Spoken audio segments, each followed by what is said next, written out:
கர்த்தருடைய பரிசுத்த நாமத்துக்கு மகிமை உண்டாவதாக. Glory be to the holy name of the Lord. யோபுவின் சரித்திரம் 10ஆம் அதிகாரம் 17ஆம் வசனத்தை வாசி.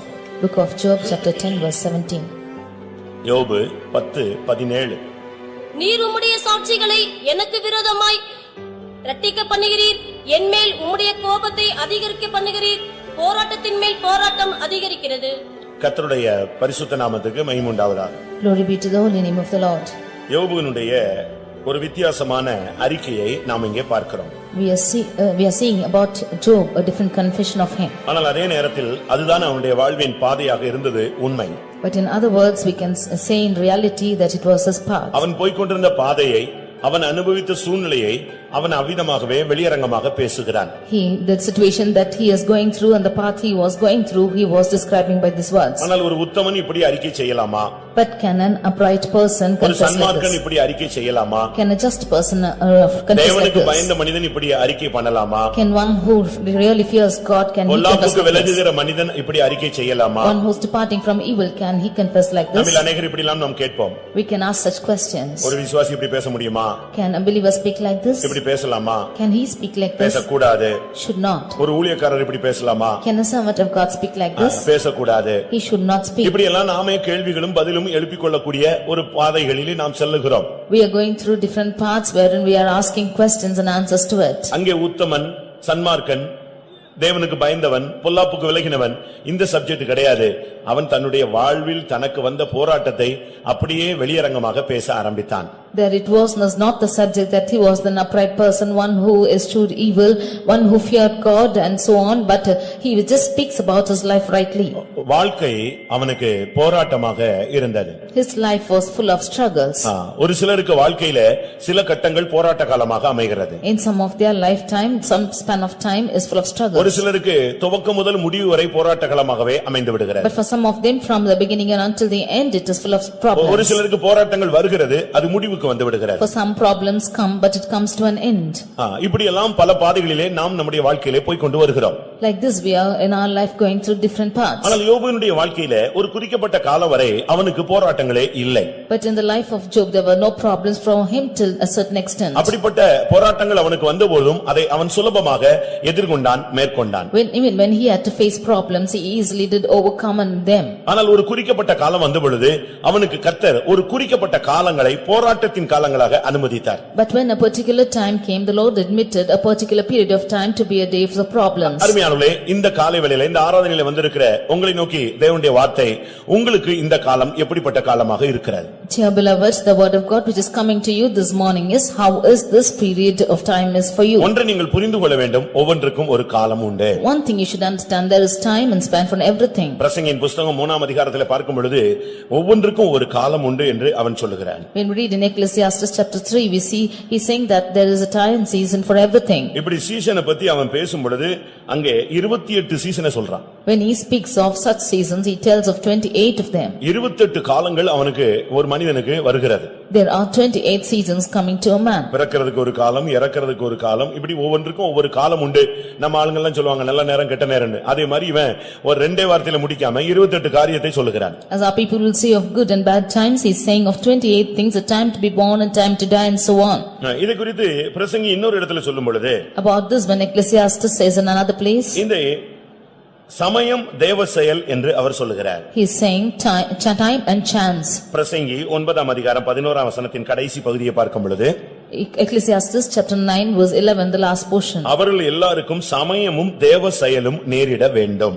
But time and chance happeneth to them all. அப்படியானால் இதிலிருந்து என்ன விளங்கிக் கொள்கிறோம்? ஒவ்வொரு பிரச்சனைக்கும் இல்லாவிட்டால் ஒவ்வொரு பாதைகளுக்கும் ஒவ்வொரு நேரம் உண்டு. From this what do we understand? There is a time and chance for every problem. ஆனா என் பிரச்சனைக்கு டைமே இல்லையே, போயிட்டே இருக்கே அப்படி நீங்க கேட்கலாம். But you might say that the time is not there for my problem, it's going on. ஆனால் வேதம் என்ன சொல்லுகிறது? But what does the word of God say? உன்னுடைய நம்பிக்கை வீண் போகாது, எல்லாவற்றுக்கும் முடிவு உண்டு. Your hope shall not fail and there is an end for everything. யோபு 7ஆம் அதிகாரம் 1ஆம் வசனத்தை பார்க்கும் பொழுது In Job 7 chapter verse 1, when we read, பூமியிலே போராட மனுஷனுக்கு குறிக்கப்பட்ட காலம் உண்டல்லவோ? is there not an appointed time to man upon earth? இந்த உலகத்துல போராடுறதுக்குன்னு ஒரு காலம் அவனுக்கு குறிக்கப்பட்ட டைம் வச்சிருக்கிறார். There's an appointed time or set time for struggle to man. இத்தனை வயசுல அவனுக்கு போராட்டம் உண்டு. At this age he will have such problems. வேலை ஸ்தலங்கள்ல அவனுக்கு போராட்டங்கள் உண்டு. In your work spots you will have such problems. இப்படி பலவிதமான போராட்டங்களிலே அவனுக்கு ஒரு குறிக்கப்பட்ட காலத்தை கர்த்தர் வைத்திருக்கிறார். And in such problems the Lord has set an appointed time. ஆனால் இதே யோபு தான் சொல்லுகிறான், போராட்டத்தின் மேல் போராட்டம் எனக்கு அதிகரிக்கிறது. And the same Job is saying that the problems are increasing upon it. போராட்டம் வரலாம். Problems might come. ஒரு குறிக்கப்பட்ட காலம்னா சரி, அது வரைக்கும் பல்ல கடிச்சிரலாம். For certain time means you can just bite your teeth.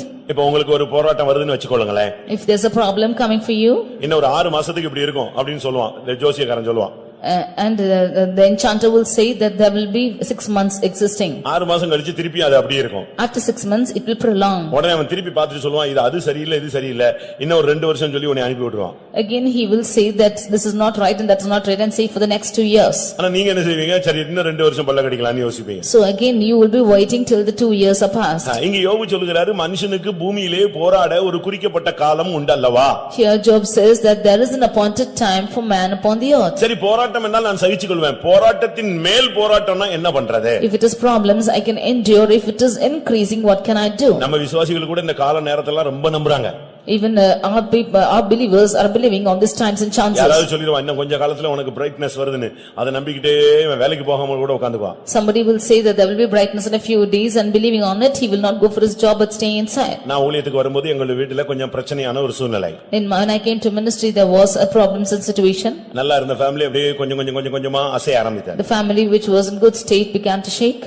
ஒரு நிரந்தரமான வீடு வாசல் இல்லாமல் அலைய ஆரம்பித்தோம். We did not have a permanent residence and were roaming about. Court case, வறுமை பிரச்சனை எல்லாம் ஒரே அடிதடி பிரச்சனையிலேயே போயிட்டு இருந்துச்சு. Going on from court and case and poverty and problems and going on like this. எப்ப என்ன நடக்குனே தெரியாத ஒரு கொஞ்ச நாள் ஓடிட்டே இருந்துச்சு. As to what is not going to happen is not known and times were going on. இந்த கேப்ல கர்த்தர் என்னோட பேசி நீ வா, நீ என்னைய பிடிச்சு இழுத்துக்கிட்டே இருந்தார். At this time the Lord was speaking to me and calling me to come. நானும் இப்ப கிளம்புற time. It's what time that I had to set out. அப்ப எங்க அண்ணன் வந்தாரு. And my brother came. என்கிட்ட பேசினாரு. He spoke to me. வீட்ல வறுமையா இருக்குன்னு கிளம்புறியா? Because it is poverty at home, are you going out? எதுக்காக நீ புறப்படுற? Why are you going? இல்ல நான் கர்த்தருக்காக சேவை செய்ய புறப்படுறேன். I said no, I'm going to serve the Lord. இல்ல நல்ல வீடு இல்லன்னு நீ கிளம்புற. You are going out because we have no good நல்ல house. வசதி இல்லன்னு நினைக்கிற. You think we have no good facility. அங்க போனா நல்லா இருக்கலாம்னு நினைச்சு நீ போற. You think if you go there you can be good. ஜோசியக்காரன் என்கிட்ட சொல்லி இருக்கான், இன்னும் கொஞ்ச நாள்ல என் லெவல் டெவலப் ஆயிரும்னு சொல்லி இருக்கான். The enchanter told like this that after some days the life will be developed. எனக்கு இத்தனை வயசு ஆகும்போது என் வீட்ல கார் நிக்கும்னு அவன் சொல்லி இருக்கான். When I am so many years old then there will be car in my house, he said. இவ்வளவு நாள் கஷ்டப்பட்டோம், இன்னும் கொஞ்ச நாள் தான், இன்னும் நான் கொஞ்ச நாள்ல டெவலப் ஆயிருவோம், நம்ம ஃபேமிலி டெவலப் ஆயிரும், நீ போகாதன்னு சொன்னார். All these days we suffered and after a few days our family will be developed and will be in good facility, do not go. இந்த டெவலப் நான் இப்ப எதிர்பார்க்கவே இல்ல. I said I do not expect such development. என்னைய கூப்பிடுறாரு, நான் போயாகணும். He's calling me, I should go. நான் போகலன்னா நான் இருக்கிற வரைக்கும் இந்த தரத்திரமா நினைச்சாது போகவும் செய்யாது. If I don't go, this poverty also will not leave this house. அவர் சொன்னது, இன்னும் கொஞ்ச நாள்ல நான் கார் வாங்கிடுவேன், நீ அப்போ யோசிப்ப என்ன பண்றது, நல்லா ஆயிட்டாங்களே நம்ம போய் ஊழியத்துல சிக்கிட்டோமேன்னு யோசிப்பாயின்னு சொன்னார். And he said in a few days that we will get a car, therefore you will go to the ministry and think after some time. நம்ம விசுவாசிகள் மாதிரி எல்லாம் பேச மாட்டாங்க, அவங்க ரொம்ப டிஃபரண்டா பேசுவாங்க. They will not speak like our believers, they'll speak so differently. அவங்க பேச்சே வித்தியாசமா இருக்கும். They'll speak very differently. நீ போயிட்டு நான் எங்க அண்ணன் தம்பி எல்லாம் நல்லா இருக்கான், நான் இப்படி வந்து சிக்கிட்டேன்னு யோசிப்பாய். You will go and get caught there and think that my brothers are in good welfare and I'm like this. ஆனா கர்த்தர் என்ன பண்ணார் தெரியுமா? But what did the Lord do? ஜோசியத்தெல்லாம் தூக்கி குப்பையில போட்டுட்டு casting all the enchantings into என்னை dust. ஊழியத்துல டெவலப் பண்ணி The Lord delivered me in the ministry. எனக்கு ஊழியத்துல கார் இருக்கிற லெவலுக்கு வந்த பிறகு தான் அவங்களுக்கு கார் கொடுத்தாரு. Only when I came to the level of having a car in the ministry, God gave them a car. ஊழியத்துல கார் வந்து சாதாரணமா கிடைக்காது. There's no great thing for us to have car in the ministry. ஒரு limit தாண்டிலாம் வந்துதான் ஒரு 15 வருஷம் அதுக்கு பிறகுதான் அதே லெவலுக்கு நான் ஏறி வந்த பிறகுதான் இவங்களை ஏறதுக்கு படியே கொடுத்தாரு. After 15 years crossed by that I got the car in the ministry, the Lord admitted them to go ahead. எதுக்கு இதெல்லாம் சொல்றேன்னு சொன்னா, why I tell this, நம்மள ஆண்கள்லாம் ஒரு சிலர் இந்த காலம் நேரம்லாம் பாத்துக்கிட்டே அலையறாங்க. Some of them are looking for the time and chances like this. என்னைய ஊழியத்துல இருந்து அதிரியப்படுத்துறதுக்காக அவர் இப்படிப்பட்ட வார்த்தைகள் எல்லாம் சொல்லி பார்த்தார். To make me weary in the ministry he told such words. சரி நீ போ. Then he let me go. கடைசில சரி நீ போ. Then he let go. ஆண்டவன் உன் தலையில வித்தியாசமா எழுதிட்டான்டா, நீ போன்னு சொன்னார். The Lord has written differently on your head, you go, he said. என்னன்னு கேட்டேன். I asked why. என்ன பண்றது, காணிக்கை வாங்கி தான் சோறு சாப்பிடணும்னு எழுதிட்டான், நீ அப்படியே போ. What can we do? The Lord has written on your head that you should get the money. நம்மள ட்விஸ்ட் பண்ணி அதிரியப்படுத்தி நம்மள பின்வாங்குறதுக்கு என்னென்ன வார்த்தைகள் உண்டோ இதெல்லாம் பேசுவார்.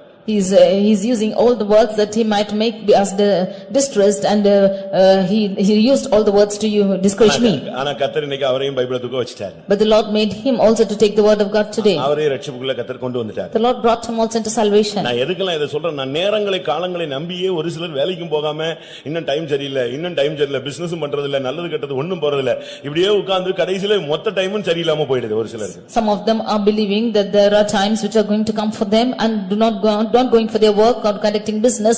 The times are even going worse. கர்த்தருடைய பரிசுத்த நாமத்துக்கு மகிமை உண்டாவதாக. Glory be to the holy name of the Lord. ஒரு சிலருக்கு நம்ம போய் சுவிசேஷம் சொன்னா நமக்கு திருப்பி சுவிசேஷம் சொல்லுவாங்க, வேற ஒரு சுவிசேஷம் சொல்லுவாங்க. For some of them, if we go tell the gospel, they will say another gospel to us. இன்னொரு அண்ணன் இருக்கிறாரு. In another place, இன்னொரு அண்ணன். I had another brother.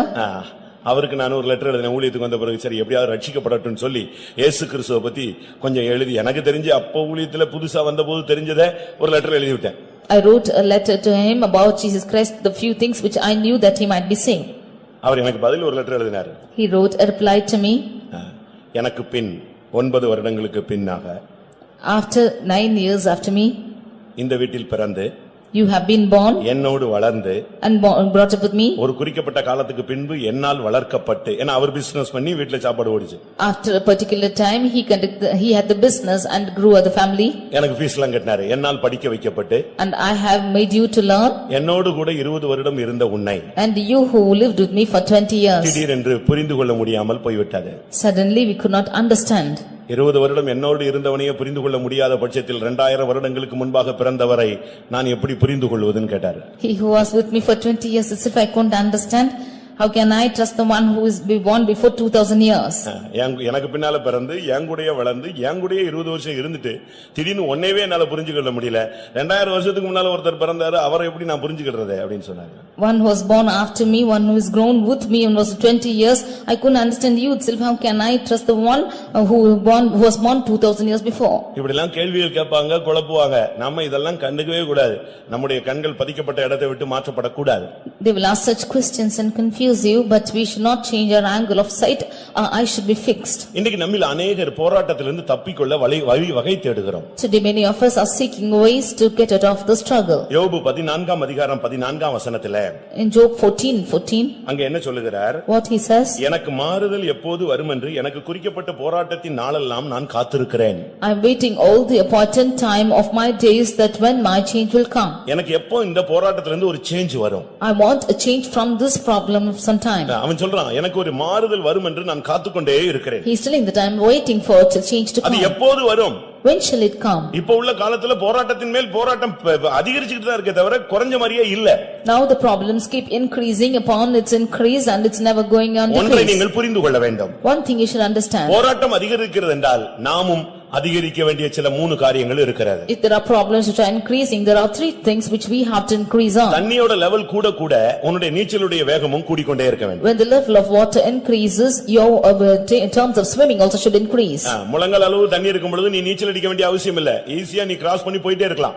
If there's knee level water, there's no need for you to swim. You can easily cross over. தண்ணியினுடைய அந்த தன்மை கூடும்போதுதான் உன்னுடைய நீச்சலுடைய வேகமும் கூட வேண்டும். But when the level of water is increasing, your swimming also should increase. அதுபோல போராட்டத்தின் மேல் போராட்டம் அதிகரிக்கும் பொழுது நாம் போக வேண்டிய 3 பகுதிகளை உங்களுக்கு முதலாவது சொல்லுகிறேன். But when problems keep on its increase, I tell of 3 things which we have to go through. நாம் இந்த நாட்களில சரியான விதத்துல இந்த போராட்டங்கள் அதிகரிக்கும் பொழுது, போராட்டத்தின் மேல் போராட்டம் வரும் பொழுது நாம் கிருபையின் மேல் கிருபையை பெறணும். When problems are going on its increase, we should go grace upon grace. யோவான் 1ஆம் அதிகாரத்தை பார்க்கும் பொழுது, John 1st chapter 16ஆம் வசனத்தில் என்ன சொல்லி இருக்கிறது? verse 16, எல்லாரும் கிருபையின் மேல் கிருபை பெற்றோம். we have all received grace upon grace. போராட்டம் வரும் பொழுது கிருபை, போராட்டத்தின் மேல் போராட்டம் வரும் பொழுது கிருபையின் மேல் கிருபை.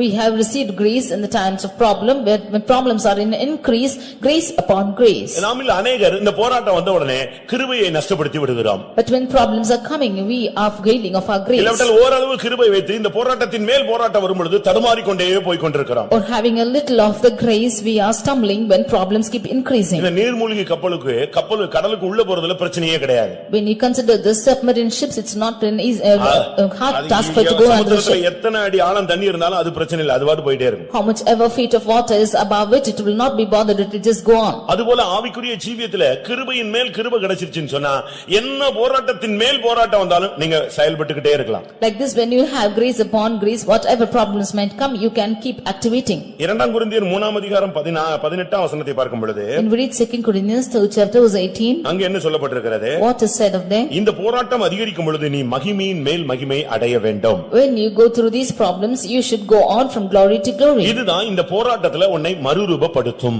This is what's transforming you in the midst of ஒரு problems. போராட்டம் வருதுன்னு சொன்னா அது உன்னை உருவாக்குதுன்னு அர்த்தம். When a problem is coming, it is forming you. 2 கொரிந்தியர் 3:18 பார்க்கும் பொழுது அந்த சாயலாகத்தானே மகிமையின் மேல் மகிமை அடைந்து மறுரூபப்படுகிறோம். And in that same image, we shall go on from glory to glory. ஒவ்வொரு போராட்டத்திலயும் ஒரு லெசன் இருக்கு. There is a lesson from each problem. ஒவ்வொரு பாதையிலயும் ஒரு பாடம் இருக்கு. In every path, there is a lesson. நல்லா நீங்க புரிஞ்சுக்கணும். You should understand this well. ஒவ்வொரு ஸ்டாண்டர்ட் மாறும் பொழுது ஒவ்வொரு விதமான பாடங்களை நம்ம உலகத்துல படிக்கிறோம். When each class is going by, we are learning through different problems and classes. அதுபோல Like this. இந்த விசுவாச பாதையிலே பல போராட்டங்களில் போகும் பொழுது நாம் சில லெசனை கற்றுக்கொள்ளணும். அந்த லெசன்ல நம்ம தோத்து போறதுனால தான் மறுபடி அதே பாதை அனுமதிக்கப்படுகிறது. In this faithful life, when we are going through problems, we should learn certain lessons. If we are not able to learn it, again these problems are coming upon us. ஏன் 4th கிளாஸ் படிச்ச பையனை திருப்பி 4th கிளாஸ்ல விட்டுறோம்? Why are we making the 4th standard boy to be again learn the 4th? எதுக்கு விடுறோம்? Why are we leaving him? அவன் அதுல என்ன செய்யல, கற்று தேரவில்லை. He has still not learnt and excelled. அப்ப போராட்டத்திலேயே கர்த்தர் நம்மளை விட்டுட்டு வேடிக்கை பார்க்கறாரா? Therefore is the Lord looking upon us, living in the problems? It's not so. நீங்கள் அந்த போராட்டத்துல இன்னும் ஜெயிக்கவில்லைன்னு அர்த்தம். It means you have not overcome this problem. மறுபடி அதே நம்மை நெருக்கிக் கொண்டே வருகிறது. Therefore we are being distressed upon it again and again. தாவீது என்ன சொல்லுகிறான்? What does David say? நான் உபத்திரவப்பட்டது நல்லது. It is good that I am distressed. அதனால் உம்முடைய பிரமாணங்களை நான் கற்றுக்கொள்கிறேன். Because of that I have learnt thy commandments. உபத்திரவத்தின் மத்தியிலே நான் ஒரு பாடத்தை கற்றுக்கிட்டேன்னு சொல்றான். In the midst of tribulations I have learnt a lesson, he says. ஒரு சிலர் எல்லாம் காசை மதிக்க மாட்டாங்க. Some of them will not value money. அதுவாட்டுக்கு செலவழிப்பான். They will expend to the திடீர்னு பார்த்தா extent. ஆண்டவர் எல்லா வாசலையும் அடைச்சிருவாரு. Suddenly the Lord will close all doors. 10 ரூபாய்க்கு அவன் தடுமாறுற லெவலுக்கு கொண்டு வருவார். Even for 10 rupees he will stumble. அப்பதான் தெரியும் எதனுடைய அருமை, காசோட அருமை தெரியும். It is then he will know the value of money. Friend வீடு, அம்மா அப்பா அக்கா தம்பி மனைவி புருஷன் எல்லாத்தையும் விட்டுட்டு ஃப்ரெண்ட் அலைவான். கடைசில இப்படி தரத்திரமான நேரத்துல ஃப்ரெண்டா தேடினா அவன் கிடைக்க மாட்டான். அப்பதான் ஒரிஜினல் ஃப்ரெண்ட் யாருன்னு நிச்சயம் தன்மை தெரியும். Leaving the father, mother and brother and sister, he will be roaming about with his friend, but when times come that he is forsaken, only then he will know the value of two friends. இதெல்லாம் ஒவ்வொரு பாதையில ஒவ்வொரு பாடத்தை நீங்கள் கற்றுக்கொள்ள வேண்டும். This is what you have to learn, different lessons in different paths. இந்த போராட்டம் அதிகரிக்கும் பொழுது நீங்கள் மகிமையின் மேல் மகிமை பெற வேண்டும். When the problems are increasing, you should be changed from glory to glory. நீங்கள் போராட்டம் அதிகரிக்கும் பொழுது, பாடுகளுக்குள்ள போகும் பொழுது, அந்த இக்கால பாடுகள் இனி ஒரு மகிமைக்கு ஒப்பிடத்தக்கவைகள் அல்ல. When you go through sufferings, the glory which is kept for you is not comparable to the problems which you are making today. மகிமையின் மேல் மகிமை பெறும் பொழுது இந்த போராட்டத்தின் மேல் போராட்டத்தை நாம் ஜெயிக்கிறோம். When we go on from glory to glory, we overcome these problems upon problems. இல்லாவிட்டால் போராட்டத்தின் மேல் போராட்டம் அதிகரிக்கும் பொழுது நாம் தாக்கு பிடிப்போம். But when problems are increasing, we will endure them. அந்த கிருபையின் மேல் கிருபை வரும் பொழுது இந்த போராட்டத்திலே நாம் நிலை நிற்போம், நாம் விழுந்து போக மாட்டோம். When the grace upon grace comes, we will be enduring and the problems will not fall. மூன்றாவது நமக்கு தேவை என்ன? Thirdly, what do we need? 84ஆம் சங்கீதத்துல பார்க்கும் பொழுது Psalm 84. நாம் பலத்தின் மேல் பலன் அடைய வேண்டும். We should attain strength upon strength. அதுக்கு தான் போராட்டம் வரும் பொழுதெல்லாம் ஆவியில் நிரம்புங்க, அந்நிய பாஷை பேசுங்க, தேவனோடு பேசுங்க, ஜெபியுங்க, உபவாசம் போடுங்க. இதெல்லாம் எதுனா பலத்தின் மேல் பலன் அடைந்து இந்த போராட்டத்துல சிக்கி உன்னுடைய நன்மை இழந்து போகாமல் நீ தேவசந்நிதியிலே வந்து சேர வேண்டும். That is why in times of trouble we ask you to get filled in the spirit and go on from strength to strength, and when the times of trouble that you might escape all these. இந்த போராட்டத்திலே நீ சிக்கி மூழ்கி விட கூடாது. That you might not be immersed in the problems. போராட்டம் ஒரு சுழல். Problems are இந்த சுழல் நீர் சுழல் மாதிரி, அது ரவுண்ட் அடிக்கும். நீங்க பாத்தீங்கன்னா அதுல சிக்கினா எவ்வளவு பெரிய ஆள் கூட மாட்டிக்கும். It is like the boisterous wind that when it is caught in the cyclone, anybody will get into it. தண்ணில நீர் சுழற்சி உள்ள இடங்கள் வரும். There will be cyclones which is appearing in water. அது அதுல போய் அவனாவது மாட்டிக்கிட்டான், நாம எவ்வளவு பெரிய திறமை வேண்டாலும் உள்ள போய்டுவான், இழுத்து கொண்டு போய் உள்ள சொருவிடுவான். However talented the person might be, he will be immersed and he will be caught in the flood. அதுக்கு நாம் இந்த நாட்கள்ல பலத்தின் மேல் பலன் அடைய வேண்டியது அவசியம். For that it's necessary for us to go on from strength to strength. பெரிய பெரிய திறமை உள்ளவர்கள் எல்லாம் இன்னைக்கு अनेகர் விழுந்து போனதுக்கு காரணம் இந்த பலத்தின் மேல் பலன் அடையாததினால். Great talented people have fallen down because they have not attained from strength to strength. முதலாவது இந்த போராட்டம் அதிகரிக்கும் பொழுது கிருபையின் மேல கிருபை பெறுங்க. Firstly, when the problems are increasing, you should attain grace to grace. இரண்டாவது இந்த போராட்டத்தின் மேல் போராட்டம் அதிகரிக்கும் பொழுது நீங்க மகிமையில இருந்து மகிமை வந்து மறுரூபம் அடையுங்க. Secondly, when you go on from this problem, you should attain from glory to glory. மூன்றாவது இந்த போராட்டத்தின் மேல் போராட்டம் அதிகரிக்கும் பொழுது பெலத்தின் மேல் பெலன் அடைங்க. இந்த போராட்டத்தின் முடிவிலே நீங்கள் தேவ சந்நிதியிலே வந்து நிற்பீர்கள். Thirdly, when problems are increasing, you go on from strength to strength, you will come to the presence of God and end the problem. இவன் சொல்லுகிறான், எனக்கு போராட்டத்தின் காலத்திலிருந்து எப்பொழுது எனக்கு மாறுதல் கிடைக்கும் என்று நான் காத்திருக்கிறேன். He is saying that he is waiting for the times that when a change will take place in the time midst of the problems. ஒரு சிலர் இந்த போராட்டம் சொன்னா வீட்ல சண்டை போடுறது பெரிய போராட்டம் அவங்களுக்கு. Some of them, if it is problem, to fight at home is a great problem. அக்கா தங்கச்சி சண்டைகள் தான் இவங்க போராட்டம் நினைச்சுக்கிறாங்க. They think that the fightings among the sisters are a great problem. அண்ணன் தம்பி சண்டைகள். That is the fighting among the brothers. தாய் தகப்பனோட சண்டைகள். And the fighting with the parents. இப்படிப்பட்ட போராட்டங்கள் அல்ல. இதெல்லாம் நீங்க வந்து தெய்வீக சிந்தை இல்லாம நடத்துகிற போராட்டங்கள். Such problems are not problems at all. That is, you are working out without a divine character. ஆனா அதுல ஜெயிச்சாலும் வந்து சாட்சி சொல்றான் நம்மால். So overcoming that, they will come and testify of நீ you. சாத்தானை ஜெயிச்சிட்டு வந்து சாட்சி சொல்லணும். You overcome Satan, come and testify. ஆதியாகமம் 30ஆம் அதிகாரத்திலே 8ஆம் வசனத்திலே ராகேல் சொல்லுகிறார், என் சகோதரியோடு நான் ஒரே போராட்டமாய் போராடி நான் மேற்கொண்டேன். என்னன்னா இவளுக்கு குழந்தை பிறந்துருச்சாம். அதான் பெரிய போராட்டம் வாழ்க்கையில. In Genesis 30 verse 8, Rachel is saying that she wrestled a great wrestling with her sister and got a child and prevailed. அவ சொல்றா, என்னுடைய சகோதரியோடு நான் மகா போராட்டமாய் போராடி நான் மேற்கொண்டேன். And she is telling that I have wrestled a great wrestle with my sister and I have prevailed. அதுதான் அவளுடைய பயங்கரமான போராட்டம். That was a great problem. ஆதியாகமம் 30ஆம் அதிகாரம் 8-9 நீங்க இத பார்க்கலாம். In Genesis chapter 30 verse 8 and 9 you can see this. நான் மகா போராட்டமாய் போராடி என் சகோதரியோடு போராடி மேற்கொண்டேன். With great wrestling have I wrestled with my sister and I prevailed. இதெல்லாம் நமக்கு போராட்டங்களே கிடையாது. These are not problems to at all. இதனால தான் எபேசியர் 6:12ல பவுல் பேசும் பொழுது, That is why Saint Paul speaking in Ephesians 6:12, நம்முடைய போராட்டங்கள் மாம்சத்தோடும் இரத்தத்தோடும் அல்ல. Our warfare is not carnal and blood. அது என்ன மாம்சம் இரத்தம்? What is flesh and blood? மாம்சம் என்றால் புருஷன் மனைவின்னு அர்த்தம். Flesh means it is husband and wife. இரத்தம் என்கிறது கூட பிறந்த அண்ணன் தம்பின்னு அர்த்தம். Blood means the brethren who are born together. திரும்பவும் சொல்றேன். Again repeat. இவள் என் மாம்சத்தில் மாம்சமும் என் எலும்பில் எலும்புமாய் இருக்கிறார். She is my flesh of flesh and bone of bones. அது புருஷனுடைய மனைவியினுடைய காரியத்தை காண்பிக்கிறது. That shows the matter of husband and wife. அடுத்து இரத்தம் என்பது நம்முடைய பிள்ளைகள், நம்முடைய சகோதர சகோதரிகள். Nextly, blood shows our children and brothers and sisters. இவர்களோடு நமக்கு போராட்டம் இல்லைன்னு தான் பவுல் பேசுறாரு. Then Saint Paul says that we have no struggle with them. ஆனா நம்மில 99 பேர் இவங்கள்ட்ட தான் போராடிட்டு நடக்கிறோம். But 99% of us are struggling with such people. அவங்களுக்குள்ள இருந்து போராடுகிற ஆவியோடு போராடுறது இல்ல. They are not wrestling with the powers which are striving against them. அந்த ஆவியில தூண்டுதல் பெற்று வரானே அவனோட நம்ம சண்டை போட்டுட்டு இருக்கோம். They are fighting with the ones who are entangled with that spirit. பிரியமானவர்களே, நாம் இந்த நாட்களில் போராட வேண்டிய சில காரியங்கள் இருக்கிறது. Dear beloved, there are certain things we have to wrestle upon இவன் these days. சொல்றாரு, போராட்டத்தின் மேல் போராட்டம். He is telling that there are problems upon problems. ஏன் தேவன் இதை அனுமதிக்கிறார்? Why is the Lord admitting it? உங்களுக்கு தேவன் அனுமதிக்கிறதுக்கு காரணம் மகிமையின் மேல் நீங்கள் மகிமை அடைய வேண்டும். The Lord is increasing it that you might go on from கொஞ்ச காலம் பாடு அனுபவிக்கிற நீங்கள், you who are suffering for a little time, நித்திய கனமகிமையை நீங்கள் பெற்றுக்கொள்ள போகிறீர்கள். you are going to attain eternal weight of glory. சீக்கிரத்தில் நீங்கும் லேசான உபத்திரவம், the tribulation which is going to pass on very soon, நித்திய கனமகிமை உங்களுக்கு உண்டாக்குகிறது. it is going to prepare an eternal weight of glory for you. இந்த உலகத்துல ஒரு 60 வருஷம் 70 வருஷம் நம்ம படுற பாடு யுகாயுகங்களாய் நித்தியமாய் நமக்கு மகிமையை கொண்டு வருகிறது. The 60-70 years which we are going to suffer on this earth is going to add to us eternal weight of glory for eternally. அன்பில் நாம இந்த நாட்களிலே இந்த போராட்டங்களிலே சோர்ந்து போக கூடாது. Therefore in these problems these days we should not become weary. நமக்கு விரோதமாய் பல போராட்டங்கள் வந்துட்டே இருக்கும். There will be problems arising against us. என்னென்ன போராட்டங்கள் வருதுன்னு நான் உங்களுக்கு முன்னாக வேதவசனத்தின் வெளிச்சத்திலே உங்களுக்கு முன்பாக வைக்க விரும்புகிறேன். From the word of God I want to place before you what are the problems coming us. அந்த போராட்டத்தில் நீங்க தோற்று போகவே கூடாது. You should never be defeated in such problems. இன்னைக்கு நீங்க ஒரு ஸ்கூல்ல படிக்க போனீங்கன்னா, ஒரு காலேஜ்ல படிக்க போனீங்கன்னா, உங்களுக்கு ஒரு மேஜர் இருக்கும், ஒரு ஆன்சிலரி இருக்கும், உங்களுக்கு லாங்குவேஜ் இருக்கும். இப்படிலாம் நீங்க ஒரு சப்ஜெக்ட் இருக்குறது நீங்க உங்களுக்கு தெரியும். Today if you are going to study in a school or college you will have a major subject and an ancillary and you will have subjects like this. சில போராட்டங்களை நம்ம சகிக்கத்தான் வேணும். And certain things you have to endure. ஒரு சிலருக்கு language வரவே வராது. Some of them will never have to learn languages. நம்ம இந்த ஏழப்பட்ட விசுவாசிகள் என்ன பண்றாங்க தெரியுமா? நம்முடைய பிள்ளைகளை போய் English மீடியத்துல சேர்க்கறாங்க. Many of our believers are joining their children in English medium. அவன் தமிழே சரியா பேச மாட்டான். and he is not knowing how to speak இவனை Tamil கொண்டு போய் properly. இங்கிலீஷ் மீடியத்துல சேர்க்கிறது. He is allowed in English medium. அவன் என்ன படிக்கிறான்னு இவனுக்கு புரியவே புரியாது. He will never know what he is studying. ஆனா இவன் கடன் வாங்கி வண்டி இழுத்து கஷ்டப்பட்டு எப்படியாவது இங்கிலீஷ் மீடியத்துல அவன ஃபீஸ் கட்டி படிக்க வச்சிருவான். And somehow he will ask money for debt and he is educating his children in English medium. நீங்க அவனை கொண்டு போய் பரீட்சை எழுத விட்டா இங்கிலீஷும் அவனுக்கு பாதி வராது, தமிழும் பாதி வராது. If you allow him to write exams, English will not come for him and either Tamil. அப்படிதானே? Is this not so? Sunday ஸ்கூல்ல வந்தா அவனுக்கு தமிழே எழுத தெரியாது. When he comes to Sunday school, he is not knowing how to write Tamil. Tamil எக்ஸாம்ல பாத்தீங்கன்னா சுத்தமா மார்க் அவுட். சரி இங்கிலீஷ்லயாவது 100 எடுத்துறானா, அங்கதான் 30 தாண்ட மாட்டேங்கறானே.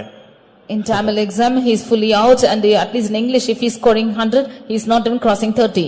ஒரு பையனுடைய வீட்ல அவங்க டீச்சர் அவங்க பேரண்ட்ஸ் வர சொன்னாங்களாம்.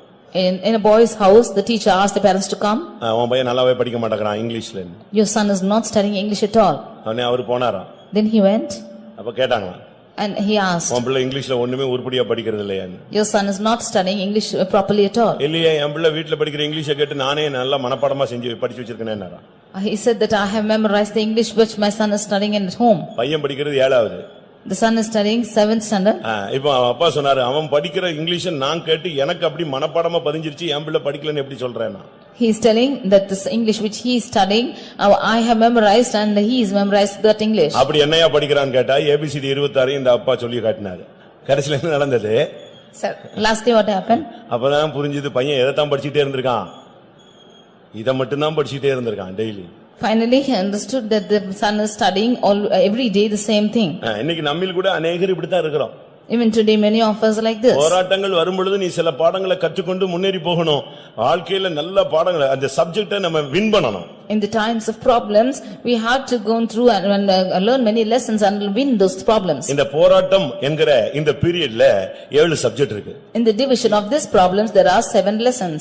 இந்த காரியத்துல 7 சப்ஜெக்ட் இருக்கு. இந்த 7 சப்ஜெக்ட்ல நீங்க பாஸ் ஆயிட்டீங்கன்னா நீங்க என்ன போராட்டம் வந்தாலும் உங்களை அசைக்கவே முடியாது. There are 7 subjects in this matter and whatever the problems might come, if you pass through this, nobody can என்ன shake வந்தாலும் சரி. you. Whatever might come. அதுக்கு பிறகு உங்களை எங்கேயும் கொண்டு போய் நிறுத்தலாம். After that, you can be able to stand anywhere. ஒரு சிலர் சொல்லுவாங்க தமிழ்நாட்டுல கார் ஓட்டினா எல்லா இடத்துலயும் car ஓட்டிடலாமாங்க. Some of them will say if you drive at Tamil Nadu, you can drive anywhere. அப்படி உலகத்துல சொல்றதை நீங்க கேள்விப்பட்டிருப்பீங்க. You would have heard them speaking in the world like this. அப்படி பல காரியங்கள் சொல்றது நம்ம உலகத்துல கேட்கலாம். We can hear many of them speaking in the world like அதுபோல this. நீ இந்த போராட்டத்தின் மேல உள்ள போராட்டத்துல தேவன் நடத்துற பாதையில நீ நின்னுட்டீனா உன்னை அசைக்கிறதுக்கு இந்த உலகத்துல எந்த சக்திக்கும் பவர் கிடையாது. Like this in the problems upon problems, if you could stand by the Lord's counsel, there will be no power we can shake in the world. முதலாவது ஒரு தேவனுடைய பிள்ளை பாவத்துக்கு எதிராக போராடணும். Firstly, a child of God should wrestle against sin. அது ஒரு போராட்டம். That is a wrestling. First அதுதான்.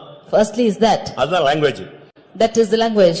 ஃபர்ஸ்ட் நீ பாவத்தை ஜெயிக்காம வேற என்னத்தை ஜெயிச்சாலும் பிரயோஜனம் கிடையாது. Without overcoming sin, if you overcoming anything else, no problem, no use at all. பாவத்தின் போராட்டத்துல ரத்தம் சிந்தத்தக்க சூழ்நிலை வந்தா கூட நீ ஜெயிச்சிரணும். In the terms of sin, you should even overcome it, even if you have to shed blood. நீ பாவத்தை ஜெயிக்காத அந்த போராட்டத்துல நீ என்ன போராட்டம் அதிகரிச்சாலும் நீ அதை ஜெயிக்காத பட்சத்துல மற்றபடி பல போராட்டங்கள் வரும்.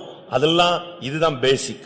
Whatever the other problems might come, there will be other problems which will come, but this is the base. எபிரேயர் 12:4 பார்க்கும் பொழுது When you read in Hebrews 12:4, பாவத்துக்கு விரோதமாய் போராடுகிறதிலே நீங்கள் இன்னும் இரத்த சிந்தத்தக்கதாக எதிர்த்து நிற்கவில்லையே. ye have not yet resisted unto blood striving against sin. பாவம் ஒரு பெரிய கொடிய சக்தி. Sin is a very powerful அதுக்கு power. விரோதமாய் நாம் எப்பொழுதும் வார் டிக்ளேர் பண்ணிக்கிட்டே இருக்கணும். And we should always declare war against it. எப்பொழுதும் அது மனதுல கூட வரும். It should always come in the mind பார்வையில also. வரும். It will come in the sight. எண்ணங்கள்ல It வரும். will come in thoughts. இருதயத்துல தோன்றும். It will appear in heart.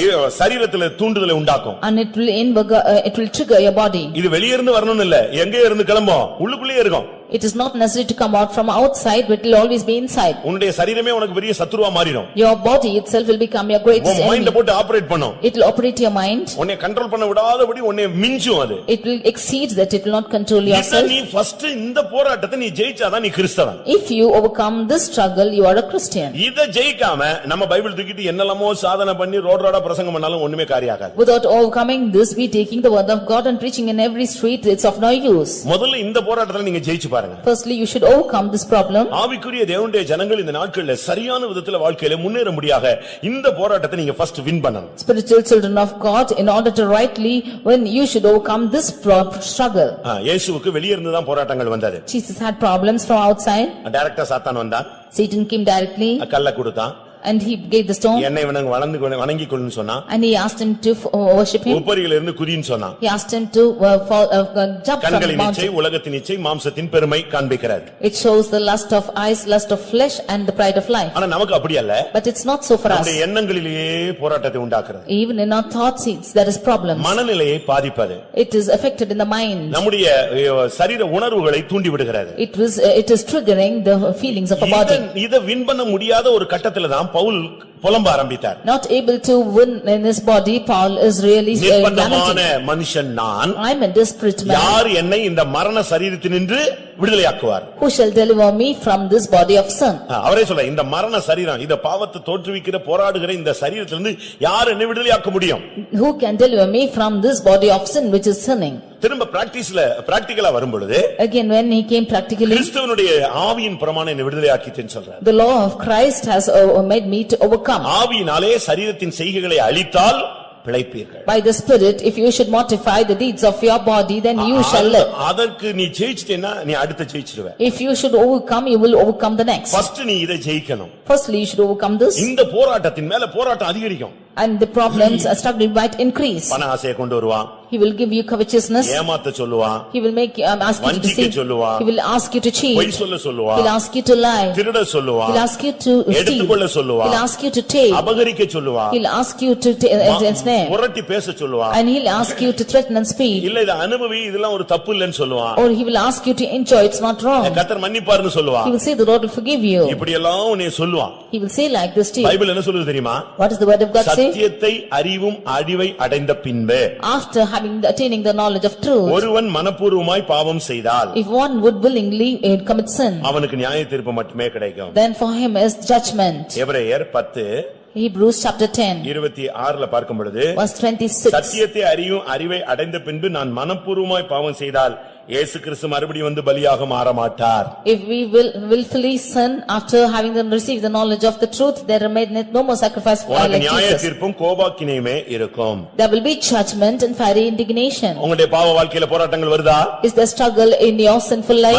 மறுபடி பாவ போராட்டங்கள் வந்து கொண்டே இருக்கா? Again and again is sin coming and torturing you? வாலிப பையங்களுக்குள்ள வரலாம்ங்கிறது உலகத்துல சொல்ற நியதி. In the worldly life they will say it will come into the youth. ஏனண்டா அது புதுசா பிசாசு அவனை கண்ட்ரோல் பண்றதுக்காக அவன் வைத்திருக்கிற ஒரு ஆயுதமே தூண்டுதல் தான். Because Satan is taking this weapon to trigger them when he is newly allowing them to sin. ஆனா நம்முடைய ஆளுங்களுக்கு அப்படி அல்ல. But for our people it's not so. வயதான பின்பும் பாவத்துல போராடிக்கிட்டே கிடக்குறாங்க. Even after they become old they are struggling with sin. Pastor Joel அவர்கள் சொல்லும் பொழுது When Pastor Joel is saying, அந்த இடத்துல ஒரு வயசான ஐயா இருந்தாராம். an aged person came to him. அடிக்கடி வருவாராம் ஃபெய்த்தோம். He often used to come to Faith Home. அவர் வந்தாலே ஒரே அறிக்கை தான் செய்வாராம். And if he comes there he will only confess. ஐயா இந்த மனசுல சில போராட்டங்களா இருக்கு அதுக்காக ஜெபிங்க. Brother, I have some problems in my mind, you pray for me. Pastor சொல்றாரு என்னை விட அவர் ரொம்ப வயசானவர். Pastor said that he is so aged for me. குடும்பம் பிள்ளை குட்டி பேரம் பேத்தி எல்லாம் பார்த்து முடிச்சிட்டாரு.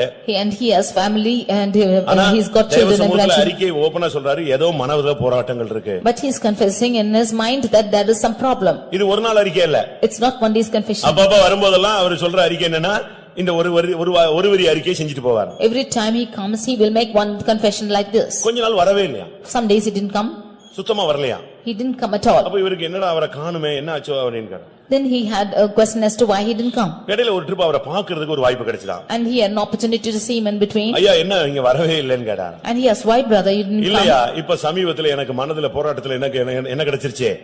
ஜெயம் கிடைச்சிருச்சு answer. He said, brother, I have got victory in my mind in recently. எப்படி இருக்கும்? See how it is? அந்த போராட்டத்துல ஒரு ஜெயம் கிடைச்சது. In that problem he's got a victory. அடுத்த ஒரு மாசம் கழிச்சு கேள்விப்பட்டு அவர் இறந்துட்டாரு. In the next 1 month he died. அந்த போராட்டத்தை ஜெயித்து ஓட்டத்தை என்ன செய்றாரு?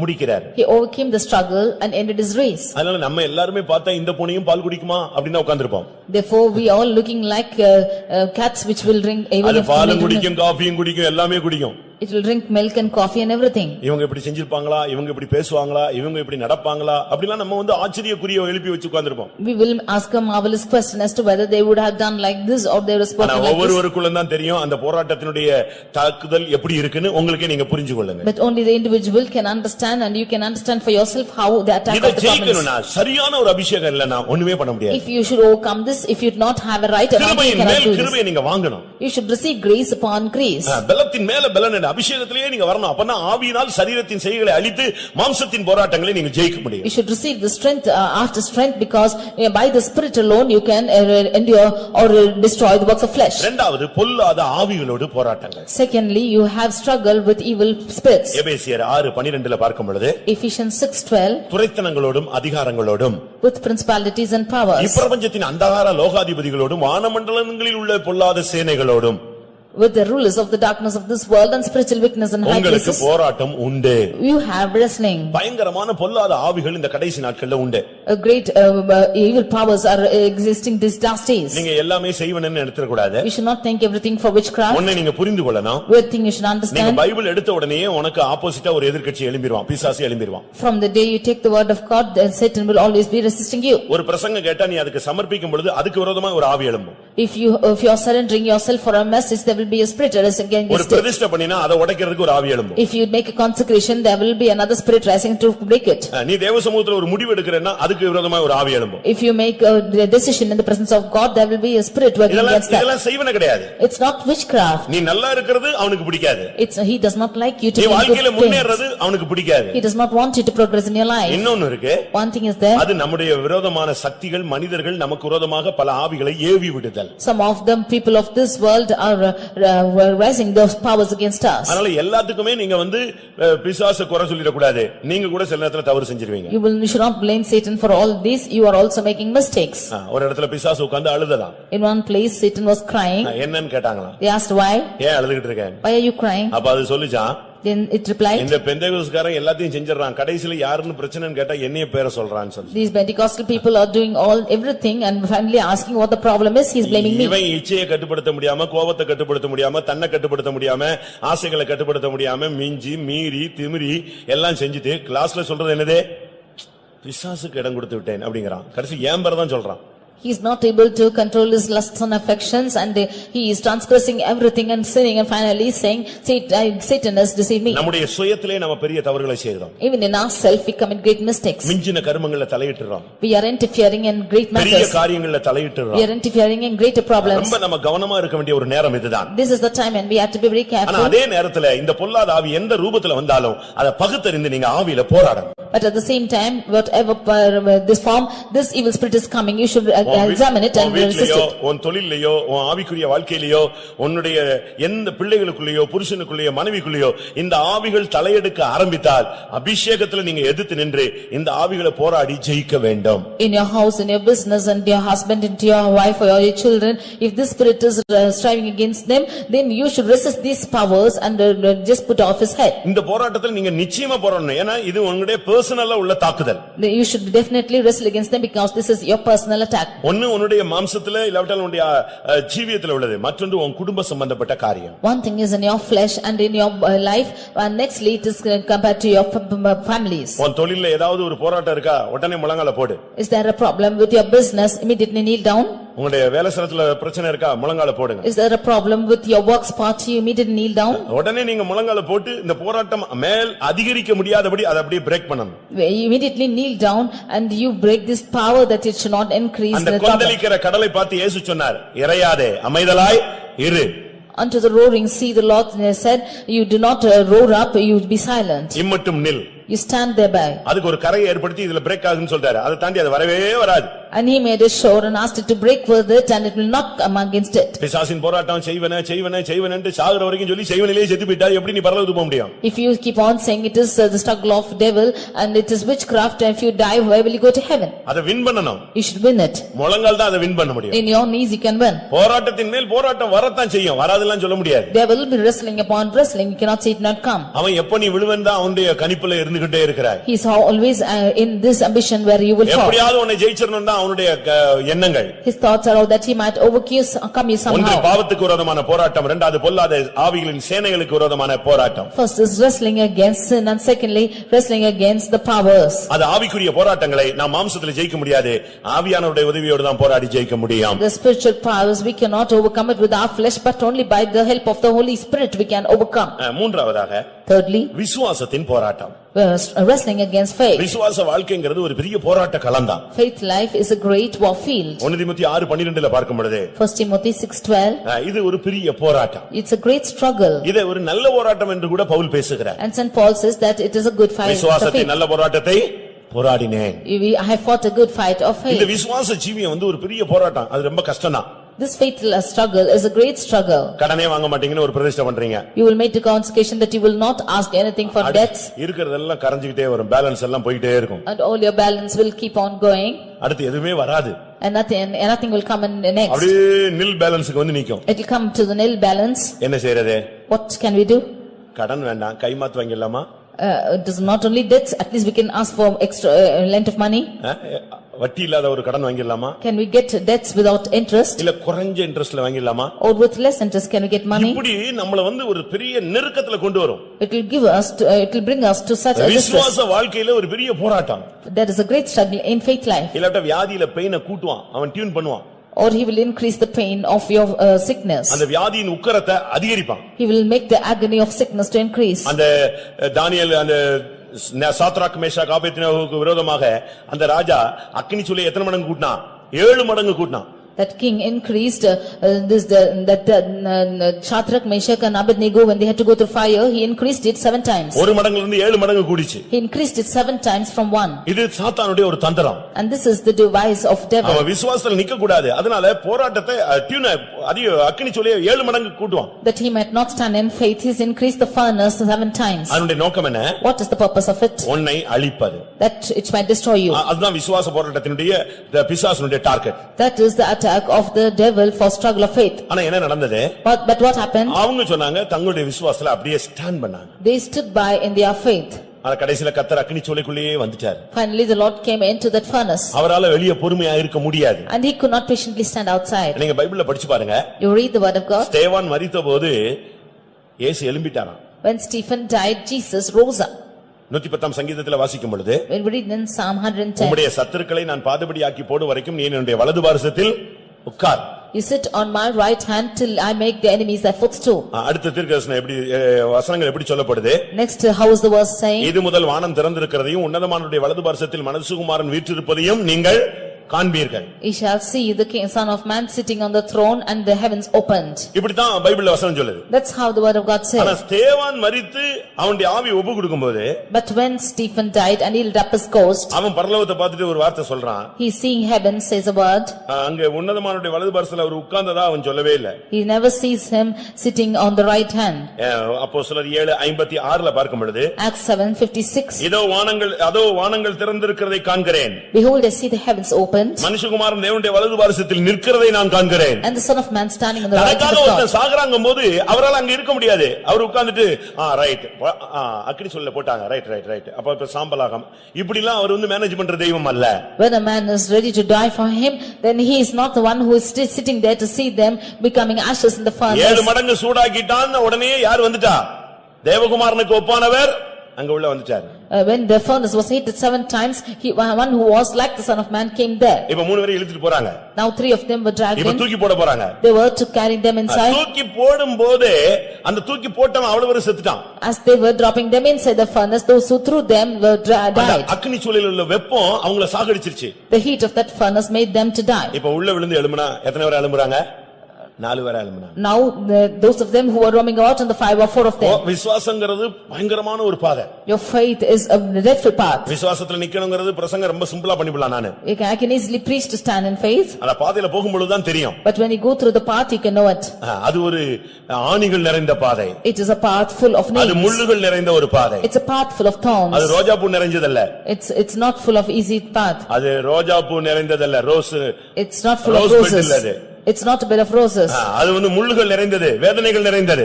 It is full of thorns and full of pain. இயேசுவுக்கு சிலுவை பாதைங்கிறது பயங்கர கொடூரமானது. The path of cross was a dreadful path for Jesus. அவரே மாம்சத்துல வாயை திறந்து சொல்லிட்டாரு, பிதாவே இந்த பாத்திரம் நீங்க கூடுமானால் நீங்கட்டும். He himself said in the flesh, Father, if this cup shall be removed, let it be removed. பெரிய போராட்டத்தை அவர் ஜெயித்தார். Only like that he overcame that problem. அதனால விசுவாசம் என்பது நமக்கு ஒரு பயங்கரமான ஒரு சப்ஜெக்ட், அதான் major. Faith is a major subject. மத்தெல்லாம் லாங்குவேஜ் ஆன்சிலரின்னு சொல்லிட்டு போயிட்டே இருக்கலாம். The next we can say of language and major subject இதுதான். This is the major subject. உங்களுக்கு பேர் என்ன, எனக்கு உங்களுக்கு பேர் என்ன? விசுவாசி. You are called as a believer. நம்ம போர்டே அது அப்படிதான் போட்டு வச்சிருக்கு. Our board is like this. அப்ப நாம் ஒரு விசுவாச வீரனாய் நம்ம நிக்க வேண்டிய ஒரு நேரம் இதான் வந்துருச்சு. Then this is the time when we have to stand as heroes of faith. மூன்றாவது போராட்டம் விசுவாசத்துக்கு வரும். The third struggle is the struggle of faith. விசுவாசத்தை விடும் பொழுது உன்னை அழகா வெளியே தூக்கிட்டு போய்டுவான். When you leave the faith, he will easily carry you out. யூதா 3ஆம் வசனத்துல பார்க்கும் பொழுது, When you read in Jude verse 3, பிரியமானவர்களே, நான் பொதுவான விசுவாசத்தை குறித்து உங்களுக்கு எழுத வேண்டும் என்று நான் கருத்துள்ளவனாய் இருந்தேன். Beloved, I wanted to write to you of the common salvation. ஒரு சாதாரண ஒரு விசுவாசத்தை பத்தி பேசணும்னு நான் நினைச்சிருந்தேன். I had thought of speaking about a common salvation. ஆனா கர்த்தர் என்ன சொல்றாரு? But what the Lord says, பரிசுத்தவான்களுக்கு ஒரு விசை ஒப்புவிக்கப்பட்ட விசுவாசத்துக்காக நீங்கள் தைரியமாய் போராட வேண்டும் என்று எழுதி உணர்த்துவது எனக்கு அவசியமாய் கண்டதுன்னு சொல்றாரு. He said that it was needful for me to write unto you and exhort you that ye should earnestly contend for the faith which was once delivered to saints. ஒரு விசுவாசத்தை வச்சிருக்கிறார். He's got a faith for the saints. அது உன் கையில ஒப்பு கொடுக்கப்பட்டிருக்கிறது. Then that is given to your hands. அந்த விசுவாசத்துக்காக நீ தைரியமாய் போராடணும். For that faith you should boldly contend. நீ விட்டுவிடவே கூடாது. You should never leave it. அந்த விசுவாசத்துக்காக நீ தைரியமாய் போராடணும். And should earnestly contend for the faith. இல்லனா உன்னுடைய வாழ்க்கையில நீ இலக்கை இல்லாவிட்டால் பரிசு பொருளை பெற்றுக்கொள்ள முடியாது. Or in your life you should not receive that mark nor your prize. விசுவாசத்தின் போராட்டம். This is the struggle of faith. அதே பவுல் சொல்றாரு தீமோத்தேயுக்கு, நல்ல போராட்டத்தை போராடுன்னு சொல்றாரு. That is the same Paul is writing to Timothy, you strive a good fight of faith. அதே பவுல் தன்னை பத்தி சொல்லும் பொழுது நல்ல போராட்டத்தை போராடினேன் அப்படினு சொல்றாரு. Paul is saying about himself that I have fought a good fight of faith. முதலாம் தீமோத்தேயு 6ஆம் அதிகாரம் 11ஆம் வசனத்திலே, 1 Timothy 6 verse 11, இல்ல 12ஆம் வசனத்திலே, verse 12 he saying, விசுவாசத்தின் நல்ல போராட்டத்தை போராடு. Fight the good fight of faith. இதற்காகவே நீ அழைக்கப்பட்டாய். For you have been called for this. இது மத்தவனுக்கு பண்ற பிரசங்கம். This is the message for the others. 2 தீமோத்தேயு 4ஆம் அதிகாரம், 2 Timothy chapter 4. அங்கே நாம் பார்க்கும் பொழுது, There when you see, 7ஆம் வசனத்திலே, நல்ல போராட்டத்தை நான் போராடினேன். verse 7 he says that I have fought a good fight of மத்தவனுக்கு faith. மாத்திரம் பிரசங்கம் இல்ல, தன்னுடைய வாழ்க்கையில அவர் போராடி காண்பித்து ஜெயித்தார். He is not only preaching for the others, but he has overcome such a struggle in his இந்த life. பாதையில பாவத்துக்கு விரோதமாய் போராட்டம் வரும். போராட்டத்தின் மேல் போராட்டம் அதிகரிக்கும். கிருபையை பெற்றுக்கொள்ளுங்க. In this path you will have a struggle against sin, then it will increase, but you should receive the grace. பிசாசின் போராட்டம் உண்டு. That is நீங்கள் அபிஷேகத்தை பெற்றுக்கொள்ளுங்க. There is struggle of Satan, you receive anointing. பலத்தின் மேல் பலன் அடையுங்கள். You attain strength upon strength. விசுவாசத்துக்கு போராட்டம் உண்டு. You have a struggle against faith. அந்த விசுவாசத்துல நீங்கள் மகிமையின் மேல் மகிமை அடைய வேண்டும். And in that faith you should attain the glory to glory. விசுவாசத்தின் ஆவி உடையவர்களாக நீங்கள் மாறுங்கள். You should become people having the spirit of faith. அடுத்ததாக, nextly, சுவிசேஷம் ஊழியத்துல உங்களுக்கு போராட்டங்கள் உண்டு. In the ministry of gospel you have struggle. இன்னைக்கு நம்ம ஆளுங்க சுவிசேஷம் சொல்றதெல்லாம் ரொம்ப கம்மி. கேட்டா இது நாசரேத்தே கிறிஸ்தவ ஏரியா தான் அப்படிங்கறாங்க. Today many of them are decreasing in their gospel work because they see the Nazareth is Christian area. Nazareth பேர் மட்டும் தான் கிறிஸ்டியன் பேரு. Nazareth's name alone is a Christian name. ஒரு சிலருக்கு நாசரேத்னா பாதி வரைக்கும் என்னன்னு தெரியாது. Some of them do not know what the meaning of Nazareth is. இப்ப இந்துக்களுக்கு நீங்க நாசரேத்னா என்னன்னு தெரியும்? What does the Hindus know about Nazareth? கிறிஸ்தவர்களுக்கு தெரியும் நாசரேத் இயேசு பிறந்த ஊர்னு. Maybe Christians know because Jesus is born in Nazareth. எங்க பேட்ச்ல ஒருத்தர் ஊழியத்துக்கு வந்தாரு. In our batch one person came to ministry. அவருக்கு சென்னையில இருந்து டிரான்ஸ்ஃபர் டு நாசரேத் அப்படினாங்க. And they said that he was transferred from Chennai to Nazareth. அவர் பிறந்து வளர்ந்தது எல்லாமே Chennai. He was born and grown in Chennai. ஆனா இப்ப ஊழியத்துக்கு வந்துட்டு அவருக்கு டிரான்ஸ்ஃபர் டு நாசரேத்னாங்க. But after coming to ministry he was transferred to Nazareth. அவர் ஏன்ட்ட வந்தாரு. He came to me. இயேசு பிறந்த இடத்துக்கு என்னைய போடுறாங்க அப்படினாரு. Are they sending me to place where Jesus is born? பரவாயில்லையா, நீ இவ்வளவு ஆசையில தான் இருக்க. எருசலேமுக்கு மாத்திட்டாங்க உன்னைய. And he was with such a great desire to go near Jerusalem. அவருக்கு நினைப்பு தமிழ்நாட்டுல ஒரு நாசரேத் இருக்குன்னு தெரியாது. He never knew that there's a Nazareth in Tamil Nadu. ஆள் சொன்னா கண்டுபிடிச்சிருவீங்க. இங்க தான் ஊழியம் செஞ்சாரு. He was the one who was serving here only. ரொம்ப நாள் இங்க தான் ஊழியம் செஞ்சாரு. He served here for many days. இப்போ ஓட்டத்தை முடிச்சிட்டாரு. அதனால சொல்லலாம். Now he's finished his race, so I can say. இப்படி நாசரேத்னா என்னன்னு தெரியாதவங்க ஊழியத்துல கூட இருக்காங்க. So there are even servants of God who does not know who is Nazareth. நம்மில் अनेகர் சுவிசேஷம் சொல்றது இல்ல. கேட்டா இது கிறிஸ்தவ ஏரியா. நீங்க அப்படியே போய் சொல்ல போனால ஏங்க நாங்க எல்லாம் கிறிஸ்தவங்க தான் போன்னு சொல்றான். Many of them are not interested going saying the gospel because even if you go and say the gospel they say we are Christians too. சுவிசேஷம் ரெண்டு வகைப்படும். Gospel is of two kinds. அது அவங்களுக்கு தெரியாது. They do not know. ஒன்று விடுதலையின் சுவிசேஷம். One is gospel of deliverance. அது என்ன? What is that? இயேசுவை அறிவிப்பது, இயேசுவின் மூலமாக உள்ள விடுதலை, ரட்சிப்பு. Declaring Jesus and the delivering through Jesus and இரண்டாவது salvation. சுவிசேஷம் பூர்ணத்தின் சுவிசேஷம். Second gospel is gospel of அதுதான் perfection. மகிமையின் சுவிசேஷம் சொல்றோம். That is gospel of glory. அதுதான் ஒரு மனுஷனை வருகைக்கு கொண்டு போகக்கூடிய சத்தியம். That is the truth taking a man in the coming of the Lord. அதனால தான் சில சபைகளுக்கு பேர் வச்சிருக்காங்க full gospel. That is why they have named certain churches as full gospel. பூரண சுவிசேஷம் சொல்லுவாங்க. Perfect gospel. ரெண்டு சுவிசேஷம் இருக்கு. There are two gospels. அதனால இன்னைக்கு நீங்க போய் தைரியமா சொல்லலாம். If you can boldly go and say. அவங்களுக்கு சொல்றது வந்து இயேசுவை சொல்றது இல்ல, இயேசுவின் மூலமா ஒரு பூரணம் இருக்குங்கிற பூரணத்தின் சுவிசேஷத்தை சொல்ல நாம் கடமைப்பட்டிருக்கிறோம். Not saying only about Jesus, but through Jesus there is an attaining of perfection. We are indebted to say that. இந்த சுவிசேஷம் சொல்லும்போது நமக்கு போராட்டம் உண்டு. When we say this gospel, we have struggle. நீங்க ஒரு ஊழியம் சின்ன ஊழியம் செஞ்சு பாருங்க, அதுக்கு போராட்டம் உண்டு. When you do a small ministry, you have a wrestling. 1 தெசலோனிக்கேயர் 1 Thessalonians 2ஆம் அதிகாரம் chapter 2 2ஆம் வசனத்திலே verse 2. வெகு போராட்டத்தோடு தேவனுடைய சுவிசேஷத்தை நான் உங்களுக்கு சொன்னேன். With a great struggle I have told the gospel to you. சுவிசேஷம் சொல்றதுங்கிறது ஒரு பெரிய ஊழியம். They are saying the gospel is a great ministry. இயேசுவை பத்தி சொல்றது உங்களுக்கு எல்லாருக்கும் சொல்ல முடியுமா? Can all of you say about Jesus? தைரியமா சொல்ல முடியுமா? Can you boldly say? உங்க ஃப்ரெண்ட்ஸ்ட்ட நீங்க போய் சொல்லுங்களேன். You go tell your friends. உங்க சொந்தக்காரங்கிட்ட சொல்லுங்களேன். Go tell your relatives. நம்ம சொல்லுவோமா? Can we say? நமக்கு கோயிலுக்கு மட்டும் தான் வெயிட் அண்ட் வெயிட். மத்த இடத்துல நம்ம இத போடுறதுக்கு ரொம்ப வெட்கப்படுறோம். பைபிளை தூக்கிட்டு போறதுக்கு யோசிக்கிறோம். கிறிஸ்தவன் சொல்றதுக்கு யோசிக்கிறோம். Only to church we are putting on white and white, and we are ashamed or we are not wanting to say that we are Christians. உனக்கு பணக்கடன் இருக்கோ இல்லையோ சுவிசேஷம் சொல்ற ஒரு கடன் இருக்கு. Whether you have debt of money or not, you are in debt to say the gospel. ரோமர் 1ஆம் அதிகாரம் Romans chapter 1 14ஆம் வசனத்திலே verse 16 14 verse 14. கிரேக்கருக்கும் மற்ற அந்நியர்களுக்கும் ஞானிகளுக்கும் மூடருக்கும் நான் கடனாளியாக இருக்கிறேன். I am in debt to the Greeks and to the unlearned and to the wise. அடுத்து 15ல என்னால் இயன்ற மட்டும் சுவிசேஷத்தை பிரசங்கிக்க விரும்புகிறேன். And in verse 14 he says that to the extent it is possible I want to preach the gospel. சுவிசேஷத்தை சொல்லாட்ட யாரு விசுவாசிப்பா? Who can believe without telling the gospel? இயேசுவை பத்தி உனக்கு சொல்றதுக்கு எவ்வளவு வெட்கமா இருக்கு. How ashamed are you to say about Jesus? ஒருத்தர் சொன்னாரு, one person said, நீங்க கூட கேட்டிருப்பீங்க, you also would have heard, கடைக்கு போறாங்க, you're going to go to shop, பெரிய பணக்காரங்க எல்லாம் கடைக்கு போறாங்க, big rich people are going to shop, கிறிஸ்தவங்க எல்லாம் கடைக்கு போறாங்க, why Christians are going to shop, 10,000 15,000க்கு Dress வாங்குறாங்க, and they are getting dress for 10-15,000, இல்ல நகை வாங்குறாங்க, or getting ornaments, அவன் எல்லாத்தையும் போட்டு ஒரு பேக்ல போட்டு கொடுக்கறான், he's putting everything in a bag and giving to you. அந்த கடையினுடைய விளம்பரம் என்ன செய்யுது? ரொம்ப தெளிவா இருக்கு. The advertisement of that shop is very clear. இவன் கொடுத்தது 1 லட்சம் 2 லட்சம் 10,000 20,000க்கு துணி வாங்கியிருக்கான். அவன் ஒரு 20 ரூபாய் பேக்க கொடுக்கறான். அந்த 20 ரூபாய் பேக்க கூட இன்னொன்னு கொடுங்க நீ வாங்கிக்கறான். He is giving 10,000, 20,000, 1 lakh and 2 lakhs for that money, for that dress, but he is giving a 20 rupees bag and he is asking another bag for it. அத தூக்கிட்டு நான் இந்த கடைக்கு போனேன், RMKVக்கு போனேன்ட்டு இவர் ரோடா அட்வர்டைஸ்மென்ட் வரானா. And taking that bag he is advertising that he has gone to RMKV everywhere. அத தோள்ல தூக்கி போட்டுக்கறான். He is keep putting it on his shoulders. அதாவது 4 பேர் பார்த்தா இவன் ஒரு பெரிய ஷாப்பிங் போனான்னு. அந்த கடையை தான் விளம்பரம் பண்ற. ஆனா இயேசுவை பத்தி நீ சொன்னியான்னு ஒரு क्वेश्चन கேக்குறான் ஒருத்தன். He is keeping it on his hands and is advertising only about that shop. One person is questioning as to whether you have told about Jesus. நீங்க பெரிய சுவிசேஷம் சொல்ல வேண்டாம். நீங்க இதல வாழ்க்கையில நடைமுறையில கொண்டு வந்து பாருங்க. அதுவே பெரிய சுவிசேஷம். You need not go declare great gospels, but bring it into your life in practice, and that's a great gospel. அதனால வேதம் பவுல் சொல்லுகிறார், நீங்களே நிருபங்கள். That is why St. Paul says that you are the epistles. இங்க பல நிருபங்களை பவுல் எழுதி இருக்கிறார். எழுதிட்டே இருக்கும்போது அந்த நிருபத்துல சொல்றாரு, நீங்களே மற்றவர்கள் வாசிக்கத்தக்க நிருபங்கள். உன்னைய பார்த்தாலே வாசிக்கலாம் அப்படியே. St. Paul is writing all these epistles and says that you are an epistle, and looking at you they can read the epistle. நம்மள பார்த்து என்னத வாசிக்க போறான்? What will others read about us? இவன்லாம் இங்க தான் போறானா அப்படினு வாசிப்பான். He will read as to whether he is also going here. அப்படி வாசிச்சா நம்முடைய மார்க்கத்தை நம்ம தூஷிக்கிறோம். சத்திய மார்க்கம் உன் நிமித்தம் தூஷிக்கப்படுகிறது. And if we are going to be read like this, then the truth is going to be denied because of us. சுவிசேஷத்தின் நிமித்தம் உனக்கு போராட்டம் உண்டு. Because of gospel you will have struggle. நீ ஒரு ஊழியம் செஞ்சிட்டு வந்து ஒரு ஆத்துமாவை ரட்சிப்புள்ள வழி நடத்த போறேன்னா உனக்கு விரோதமா பயங்கரமா ஆவிகள் போராடும். உன்னை பலவீனப்படுத்தும். மறுபடியும் அந்த ஆத்துமாவை சந்திக்க விடாது. அந்த ஆத்துமாக்களுக்காக ஜெபிக்க விடாது. அந்த ஆத்துமாக்களுக்காக பாரப்பட விடாது. எப்படியாவது உன்னை டைவர்ட் பண்ணி அந்த ஆத்துமாவுடைய ரட்சிப்பை தடுக்கிறதுக்காக இந்த சுவிசேஷத்துக்கு விரோதமான ஆவி உன்னோடு போராடும். மறுபடியும் நீ அவனை பார்த்து ஒரு ட்ரிப் கூட அவனுக்காக போராட முடியாத அளவுல இது தடுக்கும். When you are doing a ministry to save a person, then this spirit will strive against you, then it will weaken you, and it will not allow you to go meet the person next time, and such a weakness will come into you that you might not make that person to stay. உன்னை கேவலப்படுத்துவான்.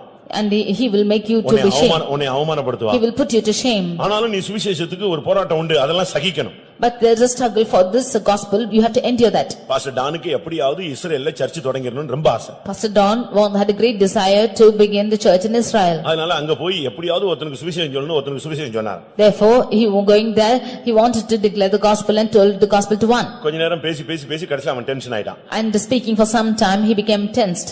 அப்படியே காரி துப்பிட்டானா pastor Don மூஞ்சில அப்படியே துப்பிட்டானா. And immediately he spat upon the face of Pastor Don. அப்ப அவர் சொன்னாரா, Then he said, நீ இத்தனை வருஷமா ஃபாலோ பண்ற உன்னுடைய ரிலிஜன், உன்னுடைய மார்க்கம், உன்னுடைய யூத மார்க்கம் இப்படித்தான் சொல்லி இப்படி செய்யத்தான் உனக்கு சொல்லி கொடுத்திருக்கேன். Your Jewish religion which you are following for so many years have taught you to do like this. ஆனா நான் ஆராதிக்கிற இயேசு எனக்கு இப்படி சொல்லி கொடுக்கல. இப்படி துப்புனாலும் ஏத்துக்கோ, உன் முகத்தை கற்பாரையை போல மாத்திக்கோன்னு சொல்லி தான் எனக்கு சொல்லி கொடுத்தாரு. எது சேலஞ்ச் பண்ணி பாரு, எது டாப்ல இருக்குன்னு சொன்னாங்க. But my Jesus have not taught like this. Even if he should spit upon you, you should change your face a flint. What is teaching you, you just examine. நம்மள இப்படி யாராவது துப்பிட்டானா என்ன செய்வோம்? If anybody spits upon us, what will we do? கர்த்தர் அவனை விட்டுட்டாரே. The Lord has left him. அவனை ஒண்ணும் பண்ணாம விட்டுட்டாரே. The Lord has left him without doing anything. அப்படிதான் சொல்லுவோம். That's how we'll say. நம்ம அப்படி இல்ல. நம்முடைய ஜீவியத்துல இன்னும் அந்த சுவிசேஷத்தின் போராட்டத்தை நிந்தை, அந்த வசனம் 1 தெசலோனிக்கர் 2:2ல பாத்தீங்கன்னா, பிலிப்பி பட்டணத்தில் நாங்கள் பாடுபட்டு நிந்தை அடைந்திருந்தும் வெகு போராட்டத்தோட சுவிசேஷத்தை பிரசங்கித்தோம். In 1 Thessalonians 2:2 we can see that we have endured a lot of sufferings in the land of Philippi and we are contending with that struggle. சுவிசேஷங்கிறது சும்மா இல்ல. No, we are not simply telling the gospel. Missionaries book எல்லாம் வாங்கி படிச்சு பாருங்க. You read the book of missionaries. நம்ம ஆளுங்க மிஷனரியும் போறது இல்ல, அப்போஸ்தல ஊழியத்துக்கும் போறது இல்ல. People will not go as a missionary, neither for the apostolic ministry. மிஷனரியில அவங்க எல்லாம் எவ்வளவு பாடுபடுறாங்கன்னு பாருங்க. See how much they are suffering in the missionary. ஒரு மிஷனரி தன்னுடைய மனைவியோடு ஊழியம் செய்தார். One missionary served with his wife. அந்த மனைவி ரொம்ப சிக் ஆயிட்டாங்க. That wife became very sick. அவருக்கு அவளை கொண்டு போய் பராமரிக்க முடியல. He could not go and take care of her. அதனால அந்த மலைவாழ் ஜனங்கள் மத்தியில ஒரு இடத்துல விட்டுட்டு, ஒரு ஃபேமிலிட்ட கொடுத்துட்டு, அவரு மலையை விட்டு கீழே இறங்கி அவளுக்கு ஏதாவது மருத்துவ வசதி செய்யலாம்னு சொல்லிட்டு மருந்துகள்லாம் வாங்கிட்டு போனாராம். Therefore, leaving her with the people in that mountain, he got down to get some medicines. அவங்க எல்லாம் இந்த காட்டுமிராண்டிகள். And they are all wild people. காட்டுமிராண்டி, கார்னிவால்ஸ் அவங்க எல்லாம். வித்தியாசமான இந்த மலை ஜாதி ஜனங்கள். They are mountainous people. அவங்க என்ன பண்ணிட்டாங்க? What did they do?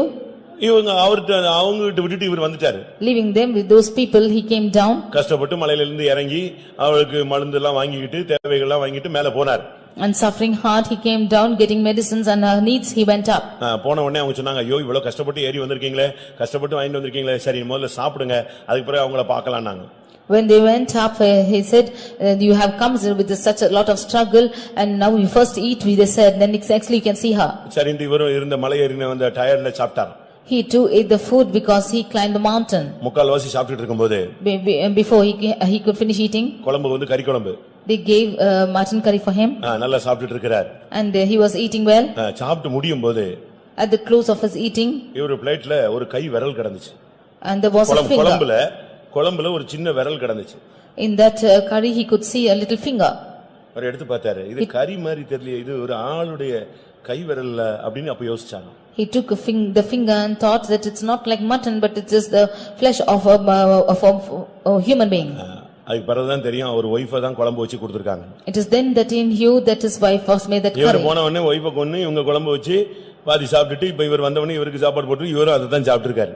After he is gone, these people have cooked the wife and given and ate half and gave half for him. எப்படி இருக்கும்? See how it will be? இதுக்கு தாங்க ஊழியத்துக்கு போக கூடாது. That's why you should not go to ministry at all. நம்ம புத்தி குறுக்கு புத்தி இப்படி தான் போகும். Our minds are so crooked, it will be like this. அவர் சொன்னாரா? He said, ரைட், அவ கோதுமை மணியா விழுந்து செத்துட்டா. She is good died as a fall of wheat. இதே இடத்துல தான் நானே ஊழியம் செய்வேன். And in the same place I will do the ministry. அதே குடும்பத்தை ரட்சிப்புக்குள்ள வைத்து அதே குடும்பத்துக்கு அவர் ஞானஸ்நானம் கொடுத்தாங்க. That same family he brought into salvation and he baptized them. Missionaries அலைஞ்சு ஊழியம் செய்றாங்க. This is how missionaries are roaming about doing the ministry. நம்மள எத்தனை பேர் அப்படி ஊழியம் செய்வோம்? How many of us are doing ministries like this? ஜீவனை கொடுக்கிறதுக்கு எத்தனை பேர் ரெடியா இருக்கோம்? How many of us are ready to lay our lives? நீங்க யோசிச்சு பாருங்க. You just think and see. ஒரு மிஷனரிஸ் போய் ஒரு இதே மாதிரி மலையில ஊழியம் செஞ்சாங்க. A missionary was serving on a mountain. ஒரு நாள் அவங்க ஊழியம் செஞ்சிட்டு வந்தா பையனை காணுமா. And after serving one day they could not find their son. பையனை சுத்தமா காணோம். Their son was lost. தேடினாங்க எங்கயுமே கிடைக்கல. அடுத்த நாள் பார்த்தா குளத்துல பையன் செத்து மிதந்துட்டான். They searched and saw. Finally the next day they found the son who was in the water. அவங்க அடக்கம் பண்ணிட்டாங்க. And they buried him. ஆனா 4 நாள் கழிச்சு தான் தெரியும் அந்த பக்கத்து வீட்டுக்காரன் தான் இந்த பிள்ளைய இயேசுவுக்கு விரோதமா எழும்பி இந்த பிள்ளைய தண்ணியில முக்கி சாகடிச்சிருக்கான். After 4 days only they knew that the neighbor who was there, he rose against the Jesus and he sunk him into the water and made him kill him. அவங்க பைபிளை போட்டு ஓடிரல. Immediately he did not leave the Bible and go. அங்கேயே ஊழியம் செஞ்சாங்க. It was there they did the ministry. அவங்க டார்கெட்டே அந்த family அவன்தான். And their target was that family. அவனுக்காக ஜெபிச்சு உபவாசம் போட்டு ஜெபிச்சு கடைசில அவன் ரட்சிக்கப்பட்டு அதே பிள்ளை சாகடிச்ச அந்த குளத்திலேயே இதே தகப்பன் கையில என்ன செஞ்சான்? அவன் ஞானஸ்நானம் எடுத்தான். And fasting and praying for that family, he finally got that family saved and he baptized them in that same pool where that son was died. சும்மா சுவிசேஷம் சொன்னா நம்ம நினைக்கிற மாதிரி ஒரு நோட்டீஸ் கொடுத்தவனே ஏய் நோட்டீஸ் கொடுக்க கூடாது, சோத்திரம் சோத்திரம் சோத்திரம், கால்ல உள்ள தூசியை உதறி விட்டு கிளம்புன்னு சொல்லிட்டாரு, கிளம்பிடுவோம், இனி நமக்கு இங்க நிக்க நேரம் இல்ல, பிரச்சனைன்னு சொல்லி ஓடி வந்துறோம். Telling the gospel means not just giving the tracts, and if he is not accepting, say praise the Lord and you shake off the dust and go, and you should not come out like this. அவங்க எல்லாம் ஜீவனை கொடுத்து தான் இப்படி கிறிஸ்தவத்தை வளர்த்தாங்க. They all laying their lives grew up Christianity. நாம் இப்படி ஊழியம் செய்யும் பொழுது பல விதங்களிலே சுவிசேஷத்துக்கு நமக்கு போராட்டங்கள் உண்டு. When we do such ministries, we will have struggle for the gospel's sake. அடுத்ததாக Nextly, 1 கொரிந்தியர் 15:32 பார்க்கும் பொழுது 1 Corinthians 15:32, அங்கே துஷ்ட மிருகங்களோடு போராடினேன். there he strived with beasts. ஒரு குறிக்கப்பட்ட இடத்துல துஷ்ட மிருகங்கள்னு சொல்றாரு. அது எப்படிப்பட்டது? In a particular place he says that they are beasts. How are they? எழுத்தின் பிரகாரமான துஷ்ட மிருகமா இல்ல சபைக்குள்ள இருக்கிற மிருகம் ஒன்று சுபாவம் உள்ளவர்களா? Are they physical beasts or people who are with beastly character in the church? அவர் சொல்றார், நான் துஷ்ட மிருகங்களோடு போராடி நின்று மனுஷர் வழக்கமாய் சொல்லுகிறேன். He's saying in the terms of human beings I say that I have struggled with அந்த beasts. சபையில உள்ளவங்க பயங்கரம் வித்தியாசமான எபேசு சபையில உள்ள ஒரு டீம் மிருகம் போல இருந்த ஜனங்கள் இருந்தாங்க. The people in that church, in that Ephesian church, were like beasts. சபையில சில போராட்டங்கள் வரும். There will be struggles in the church. உன்னை இந்த சபை ஐக்கியத்திலிருந்து தூக்கிட்டு போறதுக்காக பிசாசு போராடுவான். Satan will strive to take you away from this fellowship. இந்த ஐக்கியத்துல நிக்க முடியாத அளவு உனக்கு பிரச்சனைகளையும் கேவலத்தையும் அவமானத்தையும் பல போராட்டங்களையும் கொண்டு வருவான். ஏன் இனிமே இந்த சபையில இருக்கணுமா அப்படிங்கிற क्वेश्चनலாம் எழுப்புவான். ஆனாலும் இந்த போராட்டத்தின் மேல் போராட்டம் அதிகரிக்கும் பொழுது கிறிஸ்துவின் அன்பில் நீ நிற்க வேண்டும். He will give you problems and strivings and shame that he might be take you out of this church and say why should I still stand by in this fellowship, but you should stand by in the love of Christ. என்ன வந்தாலும் நீ இந்த போராட்டத்துல நின்னு பிடிக்கணும். Whatever might come, you should stand in this என்னை problem. போன்றவன் ஓடி போவானோ? Should such as I flee. நீ சொல்லணும், பசியோ பட்டினியோ நிர்வாணமோ இந்த முழு சபையில உள்ளவன் எனக்கு விரோதம் எழும்பினாலும் நான் கிறிஸ்துவின் அன்பில் நிற்பேன். Whether there's hunger or starvation or nakedness, whatever the church might rise against me, I will stand in the love of Christ. பேதுரு சொல்றார், எல்லாரும் இடறல் அடைந்தாலும் நான் நிமித்தம் என்ன செய்ய மாட்டேன், இடறல் அடைய மாட்டேன். Even if all should go stumbling, I will not be going as stumbling block because of you. என்ன வந்தாலும் சரி கிறிஸ்துவின் அன்பில் நீ நிக்கணும். Whatever might come, you should stand in the love of Christ. கர்த்தர் நிச்சயமா உனக்கு ஜெயத்தை கொடுத்து உன்னை இதே இடத்திலே கனம் பண்ணுவார். The Lord will definitely give you victory and he will honor you here.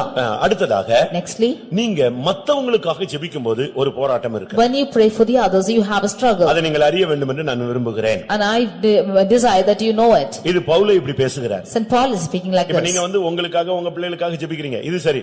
இப்ப நான் ஒரு மேட்டர் சொல்றேன். ஒரு சகோதரனுக்காக ஜெபம் பண்ணுவோம். அப்படி ஜெபிக்கும் பொழுது அங்க உள்ள போராட்டங்கள் நம்ம தாக்கும்.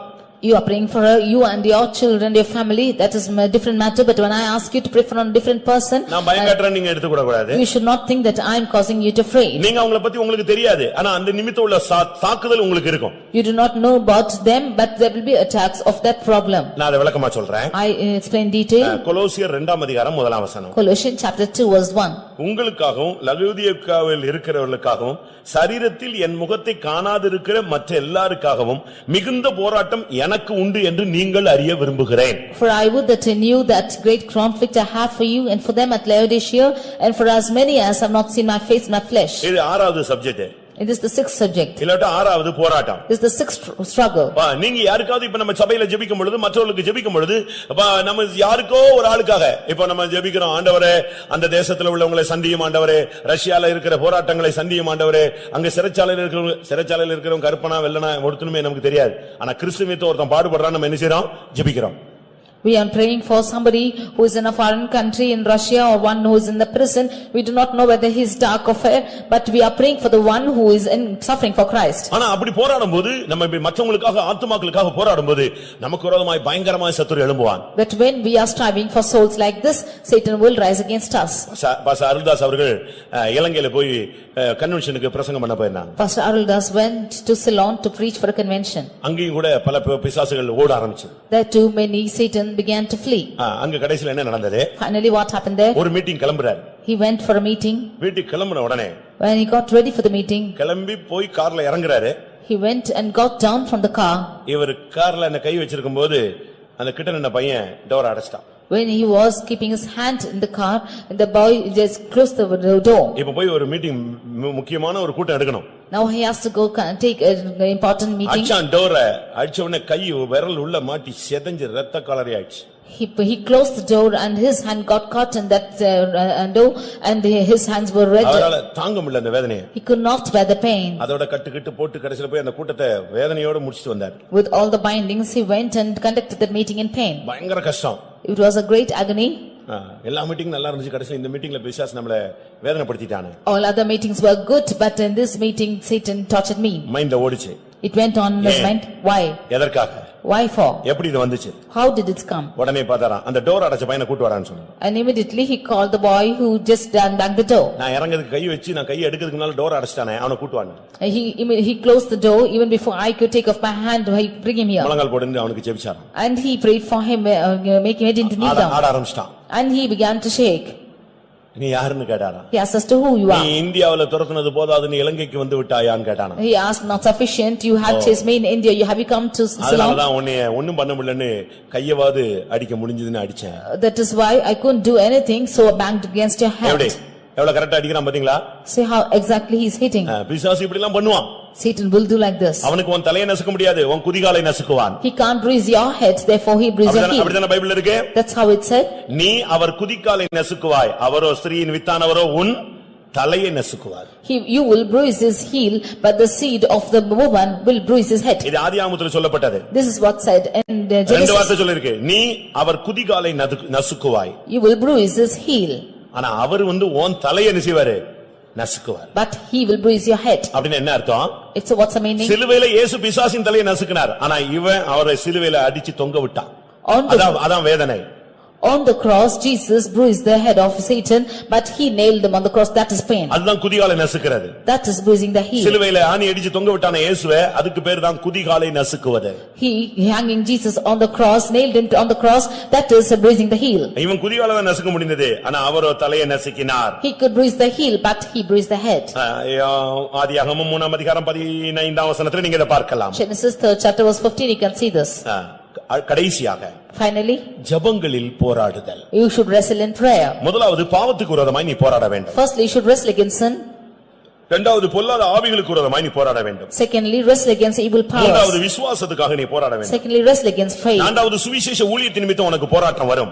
Secondly, fourthly, you will have problems against the ஐந்தாவது gospel. மனுஷர்கள் மூலமாய் சபைக்குள்ளேயே போராட்டங்கள் வரும். Fifthly, you will have problems with men in the church. ஆறாவது நீ மற்றவர்களுக்காக ஊழியம் செய்யும் பொழுது, உதவி செய்யும் பொழுது, இல்லாவிட்டால் நீ அவனுக்காக பாடுபடும் பொழுது, ஜெபிக்கும் பொழுது உனக்கு போராட்டங்கள் உண்டு. Sixthly, when you are praying or wrestling or helping the others, you will have problems. இது கூடிக்கொண்டே இருக்கலாம். This can keep increasing. இல்லாவிட்டால் முடிவுக்கு கொண்டு வரப்படலாம். Or it can be put to an end. கடைசியாக ஜெபத்திலே போராடுறது. Finally, you should wrestle in prayer. ஜெபத்திலே நீங்க போராட அது ஒரு போராட்ட களம்தான். That is a war field. ஆனா நம்மில अनेகர் அப்படி ஒரு ஜெபிக்கிறதே பழக்கமே இல்ல. But many of us do not have the practice of praying like that. ஜெபத்திலே நீ மனுஷனோடும் தேவனோடும் போராடணும். You should wrestle in prayer with நீ man and God. கட்டுகிறது எதுவோ அது உனக்கு கட்டப்பட்டிருக்கும். What you are binding shall be bound நீ to கட்ட you. அவிழ்க்கிறது கட்ட அவிழ்க்கப்படும். What you are setting loose, its bond shall be set loose. நான் ஒரு இடத்துல ஒரு பிசாசு துரத்தும் பொழுது, One place when I was casting out a demon, இந்த கூடு விட்டு கூடு போய்வான்னு சொல்லுவானுங்க. that will cross from house to house. அதாவது இந்த பாடியில இருந்து இந்த ஜீவன் அந்த பாடிக்குள்ள வந்துரும். The life from this body comes into the next body. அப்படிலாம் உண்மையா இல்லையான்னு நம்ம கேள்வி கேட்டு அலைவோம். We will ask questions to whether it is happening or not. அப்போ ஒரு ஸ்பிரிட் வந்தது அப்படி. One spirit came in like this. அப்ப நான் கேட்டேன், நீ யாருன்னு? Then I asked, who are you? நான் அஸ்ஸாம்ல இருந்து வந்திருக்கேன். He said that I am come from யாரு Assam. நீ அஸ்ஸாம்ல இருந்து இவனுக்குள்ள எப்படி வந்தேன்னு? How can you come from Assam into him? நான் தான் மந்திரவாதின்னு சொன்னேன். I am the witchcraft, he said. அதுக்கு முன்னால தான் அந்த சகோதரி சொல்லிச்சு, And before that the sister said, ஒரு கோல் வருது. one rod is coming. இந்த மந்திர கோல் சொல்வாங்க இல்லையா? They said that the witchcraft ஒரு rod. செம்பு வருது, ஒரு கலசம் மாதிரி ஒன்னு வருது. And he said that a vessel is coming. நாங்க எல்லாம் ஒரே ஜெபம், இயேசுவின் நாமத்தில் அந்த மந்திர கோலை எரிப்பீராக, சாம்பலாக்குவீராக. We were all praying that witchcraft rod should be put to ashes in the name of Jesus. நம்முடைய அறிவிலே இவ்வளவுதான் ஜெபிக்க தெரியுது, ஜெபிச்சாச்சு. This is how we know to pray, we prayed. கொஞ்ச நேரத்துல அந்த ஸ்பிரிட் வந்துச்சு. And after some time that spirit came. அவன் வந்து பேசினான். And he began to speak. உங்க வல்லமை தெரியாம, உங்க தெய்வத்தின் சக்தி தெரியாம நான் விளையாண்டுட்டேன். Not knowing the power of you or not the power of your God, I have played. நான் திரும்பி போயிடுறேன். I will get back. வாபஸ் வாங்கிடுறேன். And I will get it in reverse. ஆனா ஒண்ணு. But one thing. அந்த கோலை என்கிட்ட கொடுத்துறணும் நீங்க. You should give back that rod to me. என்கிட்ட இருக்கு. Is that with me? நமக்கு நம்ம ஸ்பிரிட்ல தான போராடிட்டு இருக்கோம். We are only wrestling in spirit. அவன் சொல்றான், என் வாழ்க்கையே அதுதான். அந்த கோலை மட்டும் திருப்பி கொடுத்துருங்க. இந்த மந்திரமும் வேண்டாம், ஒண்ணும் வேண்டாம். நான் போயிடுறேன், Assam திரும்பிடுறேன்.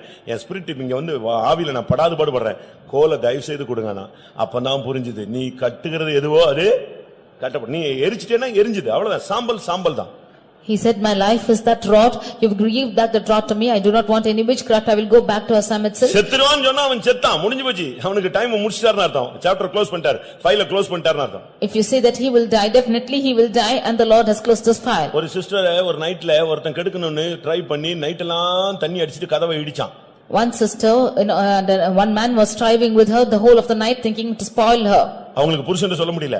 She could not tell her husband. பிள்ளைகிட்ட சொல்ல முடியல. She could not tell her பக்கத்துல உள்ள யாரையும் உதவி கூப்பிட முடியாத ஒரு கண்டிஷன்ல ஒரு கிரிட்டிக்கல் பொசிஷன்ல அவங்க சிக்கிட்டாங்க. In a critical position where she could not call any neighbors to help, she was caught. ஆனா எனக்கு ஃபோன் பண்ணாங்க, நான் இங்க தான் இருந்தேன். But she called to me and I was here. நானும் போய் உதவி செய்ய முடியாது. I too can't go and help her. இங்க இருந்து 400 கிலோமீட்டர் நான் ஆவியில போக முடியும். Can I go in spirit to her? அங்க பிரச்சனையில சிக்கி அவங்க வந்து நெருக்கத்துல ஜெபிக்க, நானும் ஜெபிச்சேன், அவங்களும் ஜெபிச்சாங்க. ஒரு 4 மணி நேரம் போன்ல செல்லுல போராடுறோம்.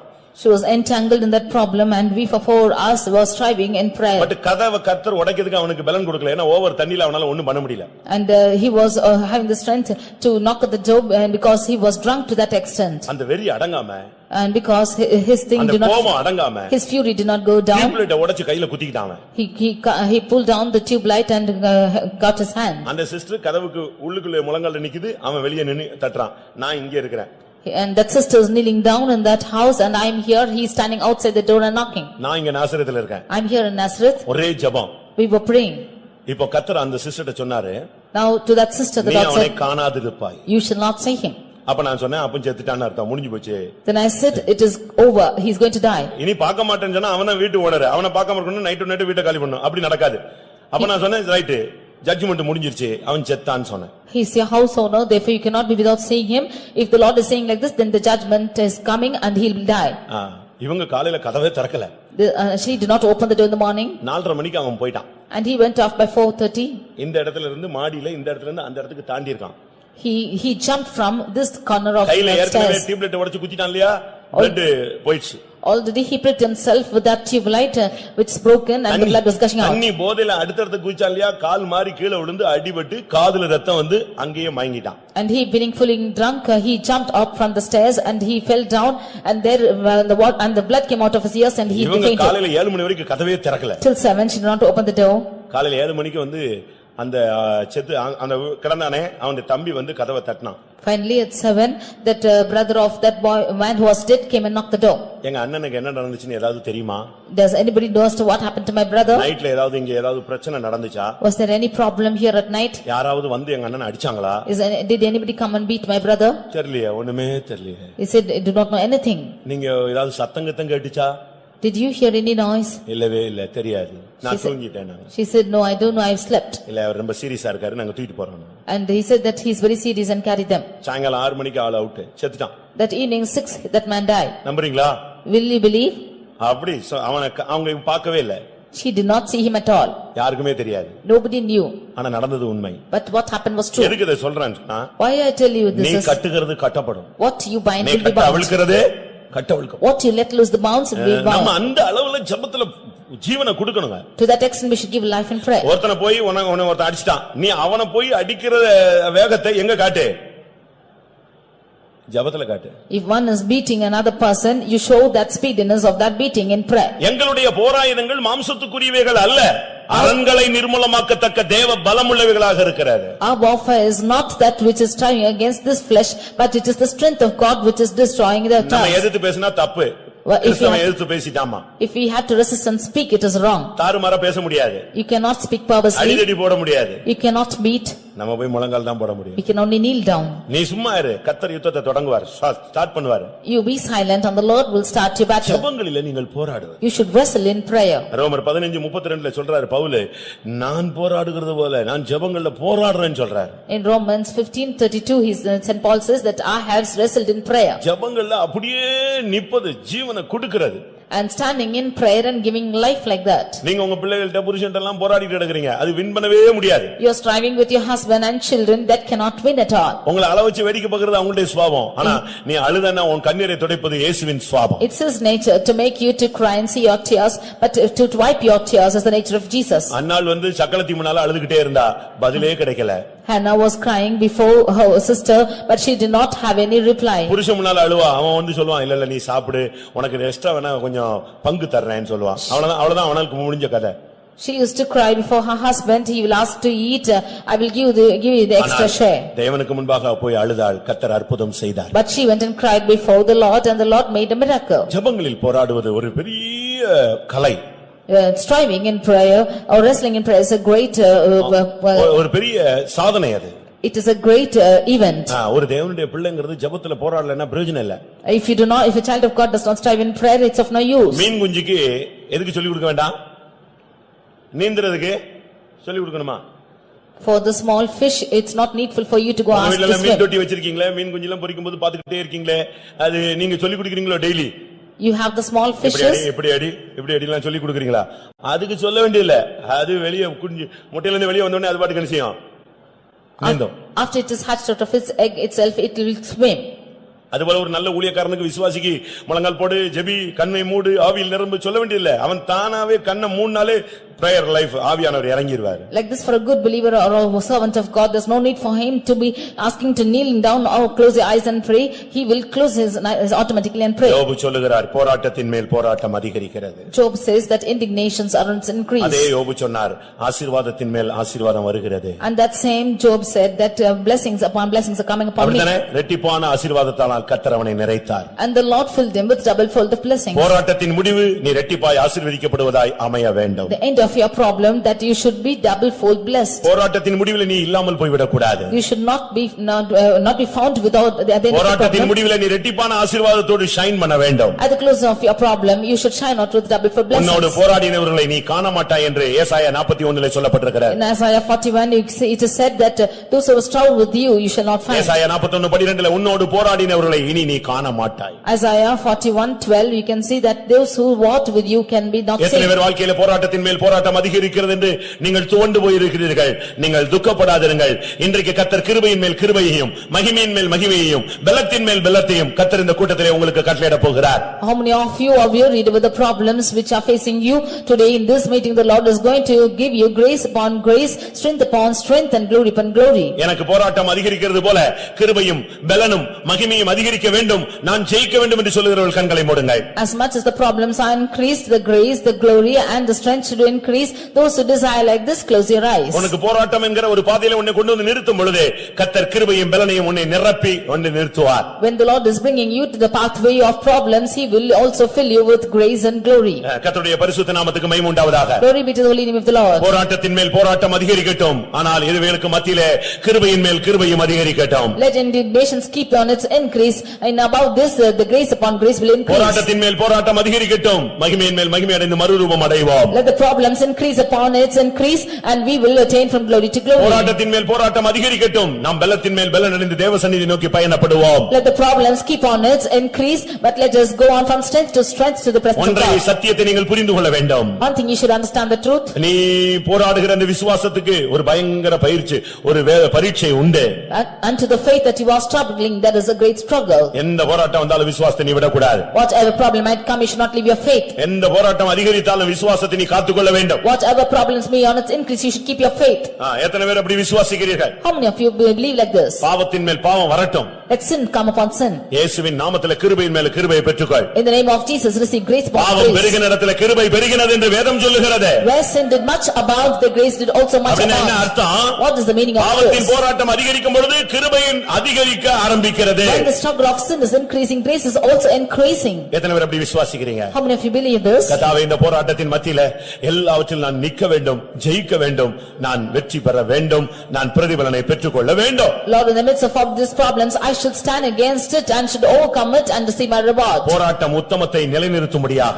The problems are that you might give your போராட்டம் gladness. சில பாடங்களை கற்றுக்கொள்ளும்படியாக. The problems are coming that you might learn some lessons. போராட்டம் வாழ்க்கையை புரிந்து கொள்ளும்படியாக. The problems life is to understand. போராட்டம் சில மனிதர்களை குறித்து உனக்கு தெளிவான அறிவை பெற்றுக்கொள்ளும்படியாக அனுமதிக்கப்படுகிறது. The problems are given that you might have certain understanding about some people. கர்த்தாவே விசுவாசத்தின் போராட்டத்தை போராட என்னை பலப்படுத்தும். Lord, help me, strengthen me that I might strive. பொல்லாத ஆவிகளோடு போராட என்னை பலப்படுத்தும். Lord, strengthen me that I might strive against evil. துஷ்ட மிருகங்களோடு போராட என்னை பலப்படுத்தும். Lord, strengthen me to strive against beasts. மற்றவர்களுக்காக ஜெபத்திலே போராட என்னை பலப்படுத்தும். Lord, strengthen me to strive in prayer like the others. ஆமென். என்ன போராட்டம் வந்தாலும் கிருபையை அதிகரித்துக் கொண்டே வரும். நான் நிற்பேன், ஜெயிப்பேன். Whatever problem might come, I shall be increasing upon grace and overcome.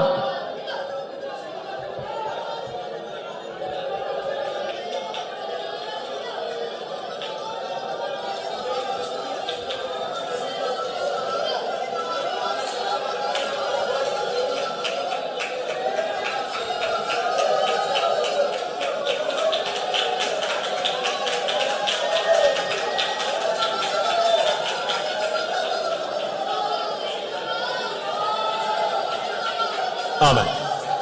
பிரியமானவர்களே, நீங்கள் தேவனுடைய வசனத்தை கேட்கும் பொழுதே உங்களுக்கு தெரிஞ்சிருக்கும். நீங்க உங்க வாழ்க்கையின் பகுதியில் நீங்க போகும்போதே உங்களுக்கு நீங்க ஃபீல் பண்றீங்க, போராட்டத்தின் மேல் போராட்டம் அதிகரிக்கிறது. நான் பைபிள் எடுக்கிறதுக்கு முன்னால ஓரளவு போராட்டம், எடுத்த பிறகு இன்னும் அதிகரிச்சிருச்சு, இன்னும் அபிஷேகம் பெற்ற பிறகு இன்னும் கூடுது, இன்னும் இந்த சத்தியத்துல நிக்கணும்னு ஆசைப்படும் போது இன்னும் கூடுது. இதுதான் உன்னுடைய அறிக்கையாக இப்பொழுது இருக்கலாம்.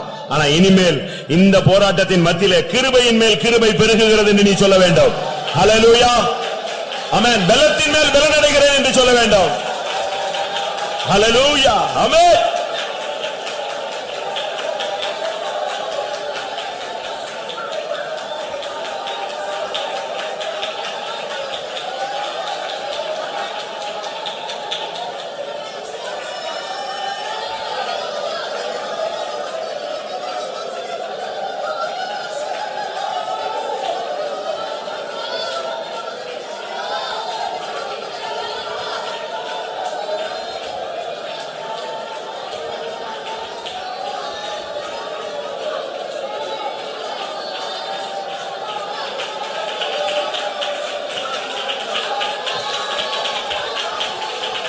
Hallelujah, hallelujah.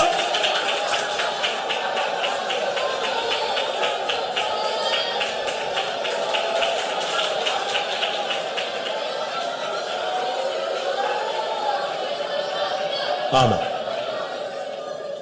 பாவம் அதிகரிக்கும் பொழுது, பொல்லாத ஆவிகளின் போராட்டங்கள் அதிகரிக்கும் பொழுது, விசுவாசத்தின் போராட்டம் அதிகரிக்கும் பொழுது, சுவிசேஷத்தின் நிமித்தம் போராட்டங்கள் அதிகரிக்கும் பொழுது, மனிதர்களுடைய போராட்டங்கள் அதிகரிக்கும் பொழுது, மற்றவர்களுக்காக நாம் ஜெபிக்கும் பொழுது எனக்கு வருகிற போராட்டங்கள் அதிகரிக்கும் பொழுது, ஜெபத்தில் அதிக நேரத்தை நான் ஆண்டவரே நான் தரித்திருக்க எனக்கு போராட்டம் அதிகரிக்கிறது நான் உணர்கிறேன். ஆனால் நான் இதில் இனிமேல் பின்வாங்க மாட்டேன். ஆம், எவ்வளவு போராட்டம் அதிகரிக்கிறதோ அதைவிட அதிகமாக கிருபையை அனுப்புகிறேன் என்று விசுவாசிக்கிறேன். ஹல்லேலூயா. எத்தனை பேர் விசுவாசிக்கிறீங்க? 10 மடங்கு போராட்டம்னா உனக்கு 100 மடங்கு கர்த்தர் கிருபையை தருவார். ஹல்லேலூயா.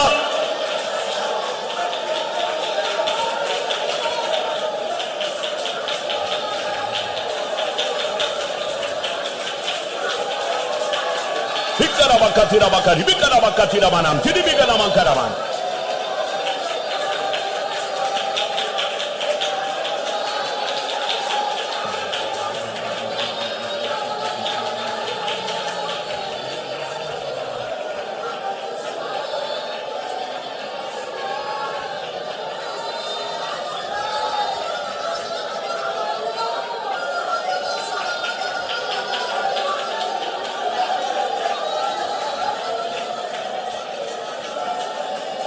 ஹல்லேலூயா, ஹல்லேலூயா. ஆம், யோபு சொல்லுகிறது போல போராட்டத்தின் மேல் போராட்டம் அதிகரிக்கிறது என்கிற அறிக்கை உள்ளவர்கள் யாராவது இருந்தால் தயவு செய்து கைகளை உயர்த்துங்கள். ப்ராப்ளம் ரைஸ் ஆகிட்டே தான் இருக்கு.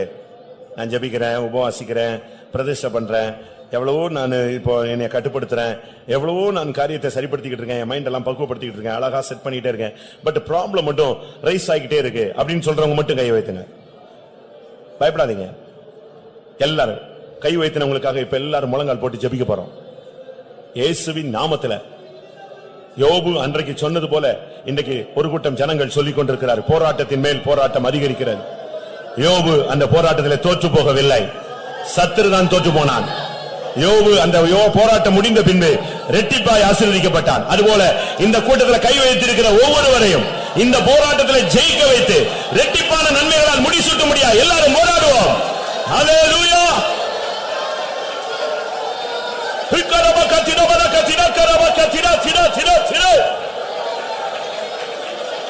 யோபுவை நிலைநிறுத்தின தெய்வம், ஹல்லேலூயா. யோபுவை ஜெயிக்க வைத்த தெய்வம், ஹல்லேலூயா.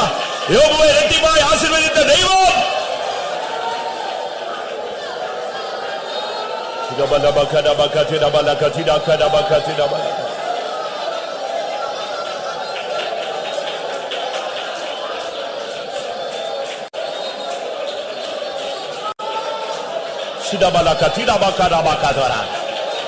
Amen, amen, amen, amen.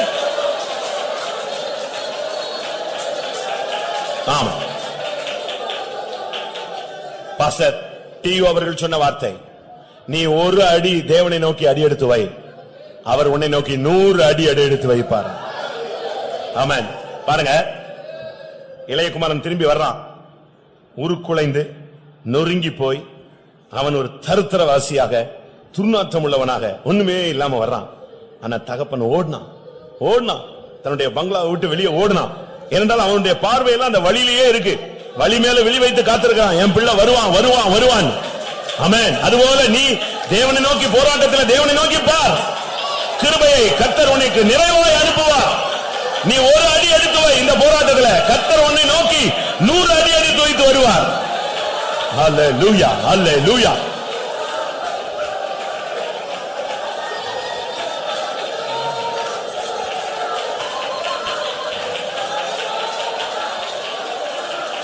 ஹல்லேலூயா, ஹல்லேலூயா.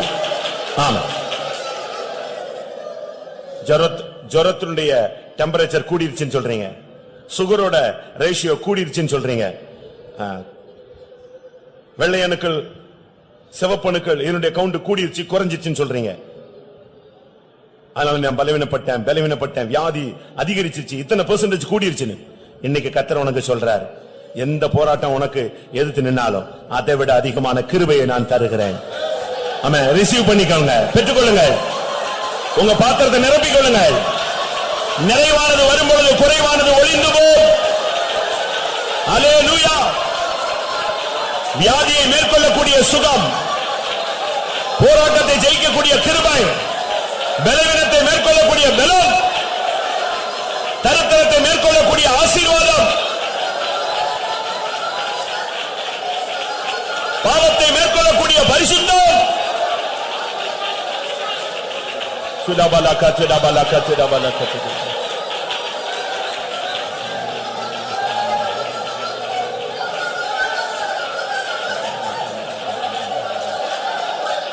ஆமா,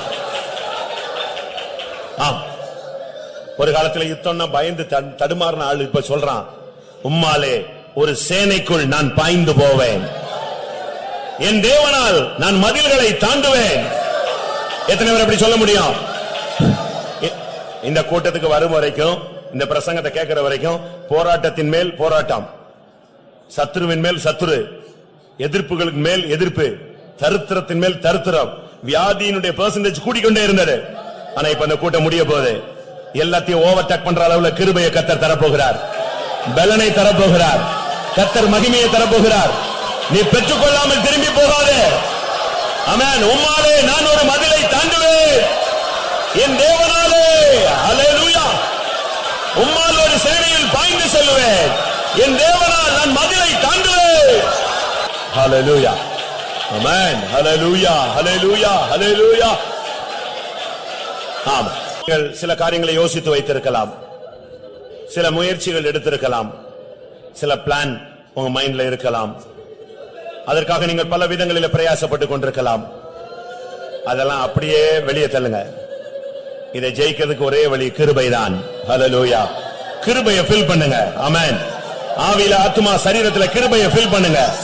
பிசினஸ்ல கிருபையை கொண்டு வாங்க, ஊழியத்துல கிருபையை கொண்டு வாங்க, மனதில கிருபையை கொண்டு வாங்க, இருதயம் முழுவதும் கிருபையினால் உன் வீடு, உன் தொழில், உன் ஊழியம் எல்லா பகுதியும் கிருபையின் மேல் கிருபை நிரம்பட்டும்.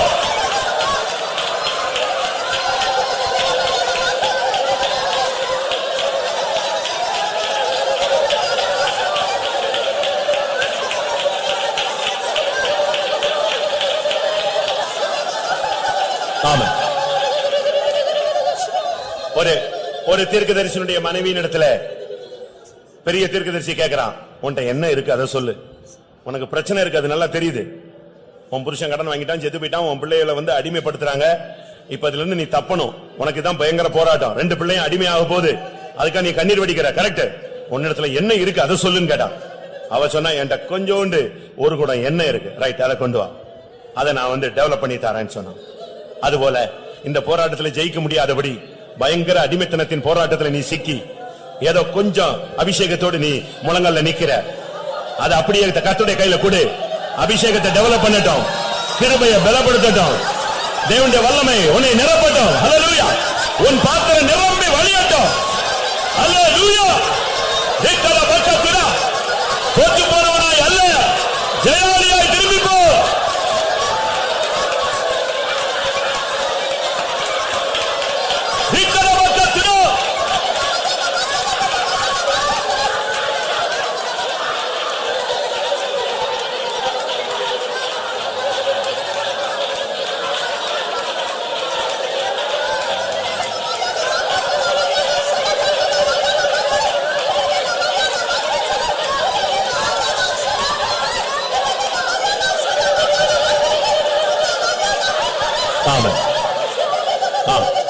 அருமையான தேவனுடைய பிள்ளையே, நீ சோர்ந்து போகாதே, பயப்படாதே.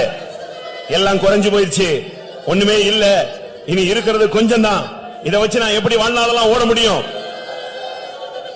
ஒரு விதவை சொன்னாள், உன் வீட்டுல என்ன இருக்குன்னு கேட்டா, ஒரு கலசத்துல கொஞ்சம், பானையில கொஞ்சம் மாவு இருக்கு, கொஞ்சம் எண்ணெய் இருக்கு. தீர்க்கதரிசி சொன்னா, அது இனிமே குறைஞ்சே போகாது. ஹல்லேலூயா. ஆமென். ஒண்ணுமே இல்ல, இந்த கொஞ்சம் தான். கொஞ்சத்திலே கர்த்தர் பெரிய காரியங்களை செய்ய போகிறார். ஹல்லேலூயா. ஒன்றுமில்லாத இடத்தில் உருவாக்குகிற கர்த்தர், இல்லாத இடத்தில் இருக்கிறதாய் அழைக்கிற தெய்வம்.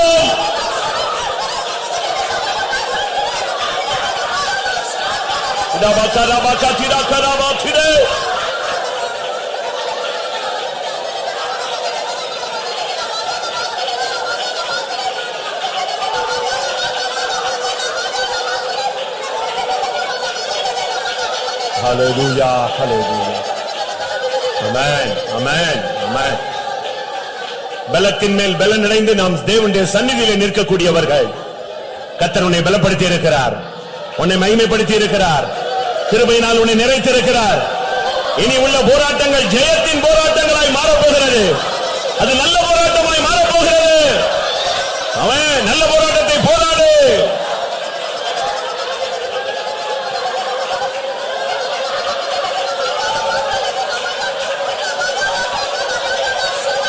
Tidabala, tidabala, tidabaka, tida.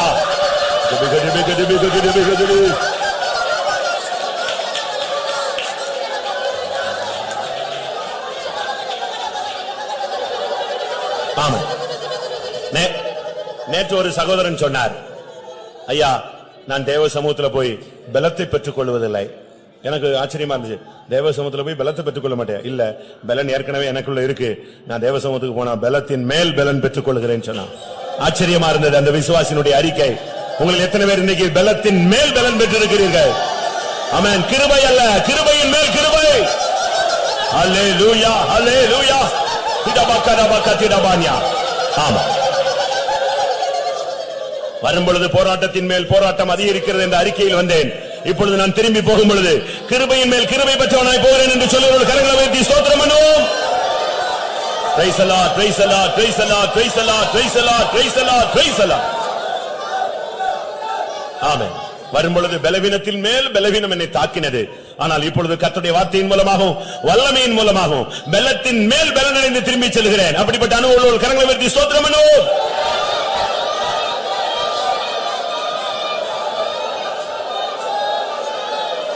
ஆமென். ஒவ்வொரு நாளும் கிருபையின் மேல் கிருபை பெற்று மகிமையின் மேல் மகிமை அடைந்து இயேசு வரும் பொழுது பலத்தின் மேல் பலன் அடைந்து அவருடைய சன்னிதானத்தில் காணப்பட ஒவ்வொருவருக்கும் உதவி செய்ய முடியாது. ஸ்தோத்திரம் பண்ணுவோம். பிதா குமாரன் பரிசுத்த ஆவியானவருக்காய் ஸ்தோத்திரம் பண்ணுவோம். எல்லா மகிமையும் அவருக்கே செலுத்தி ஸ்தோத்திரம் பண்ணுவோம்.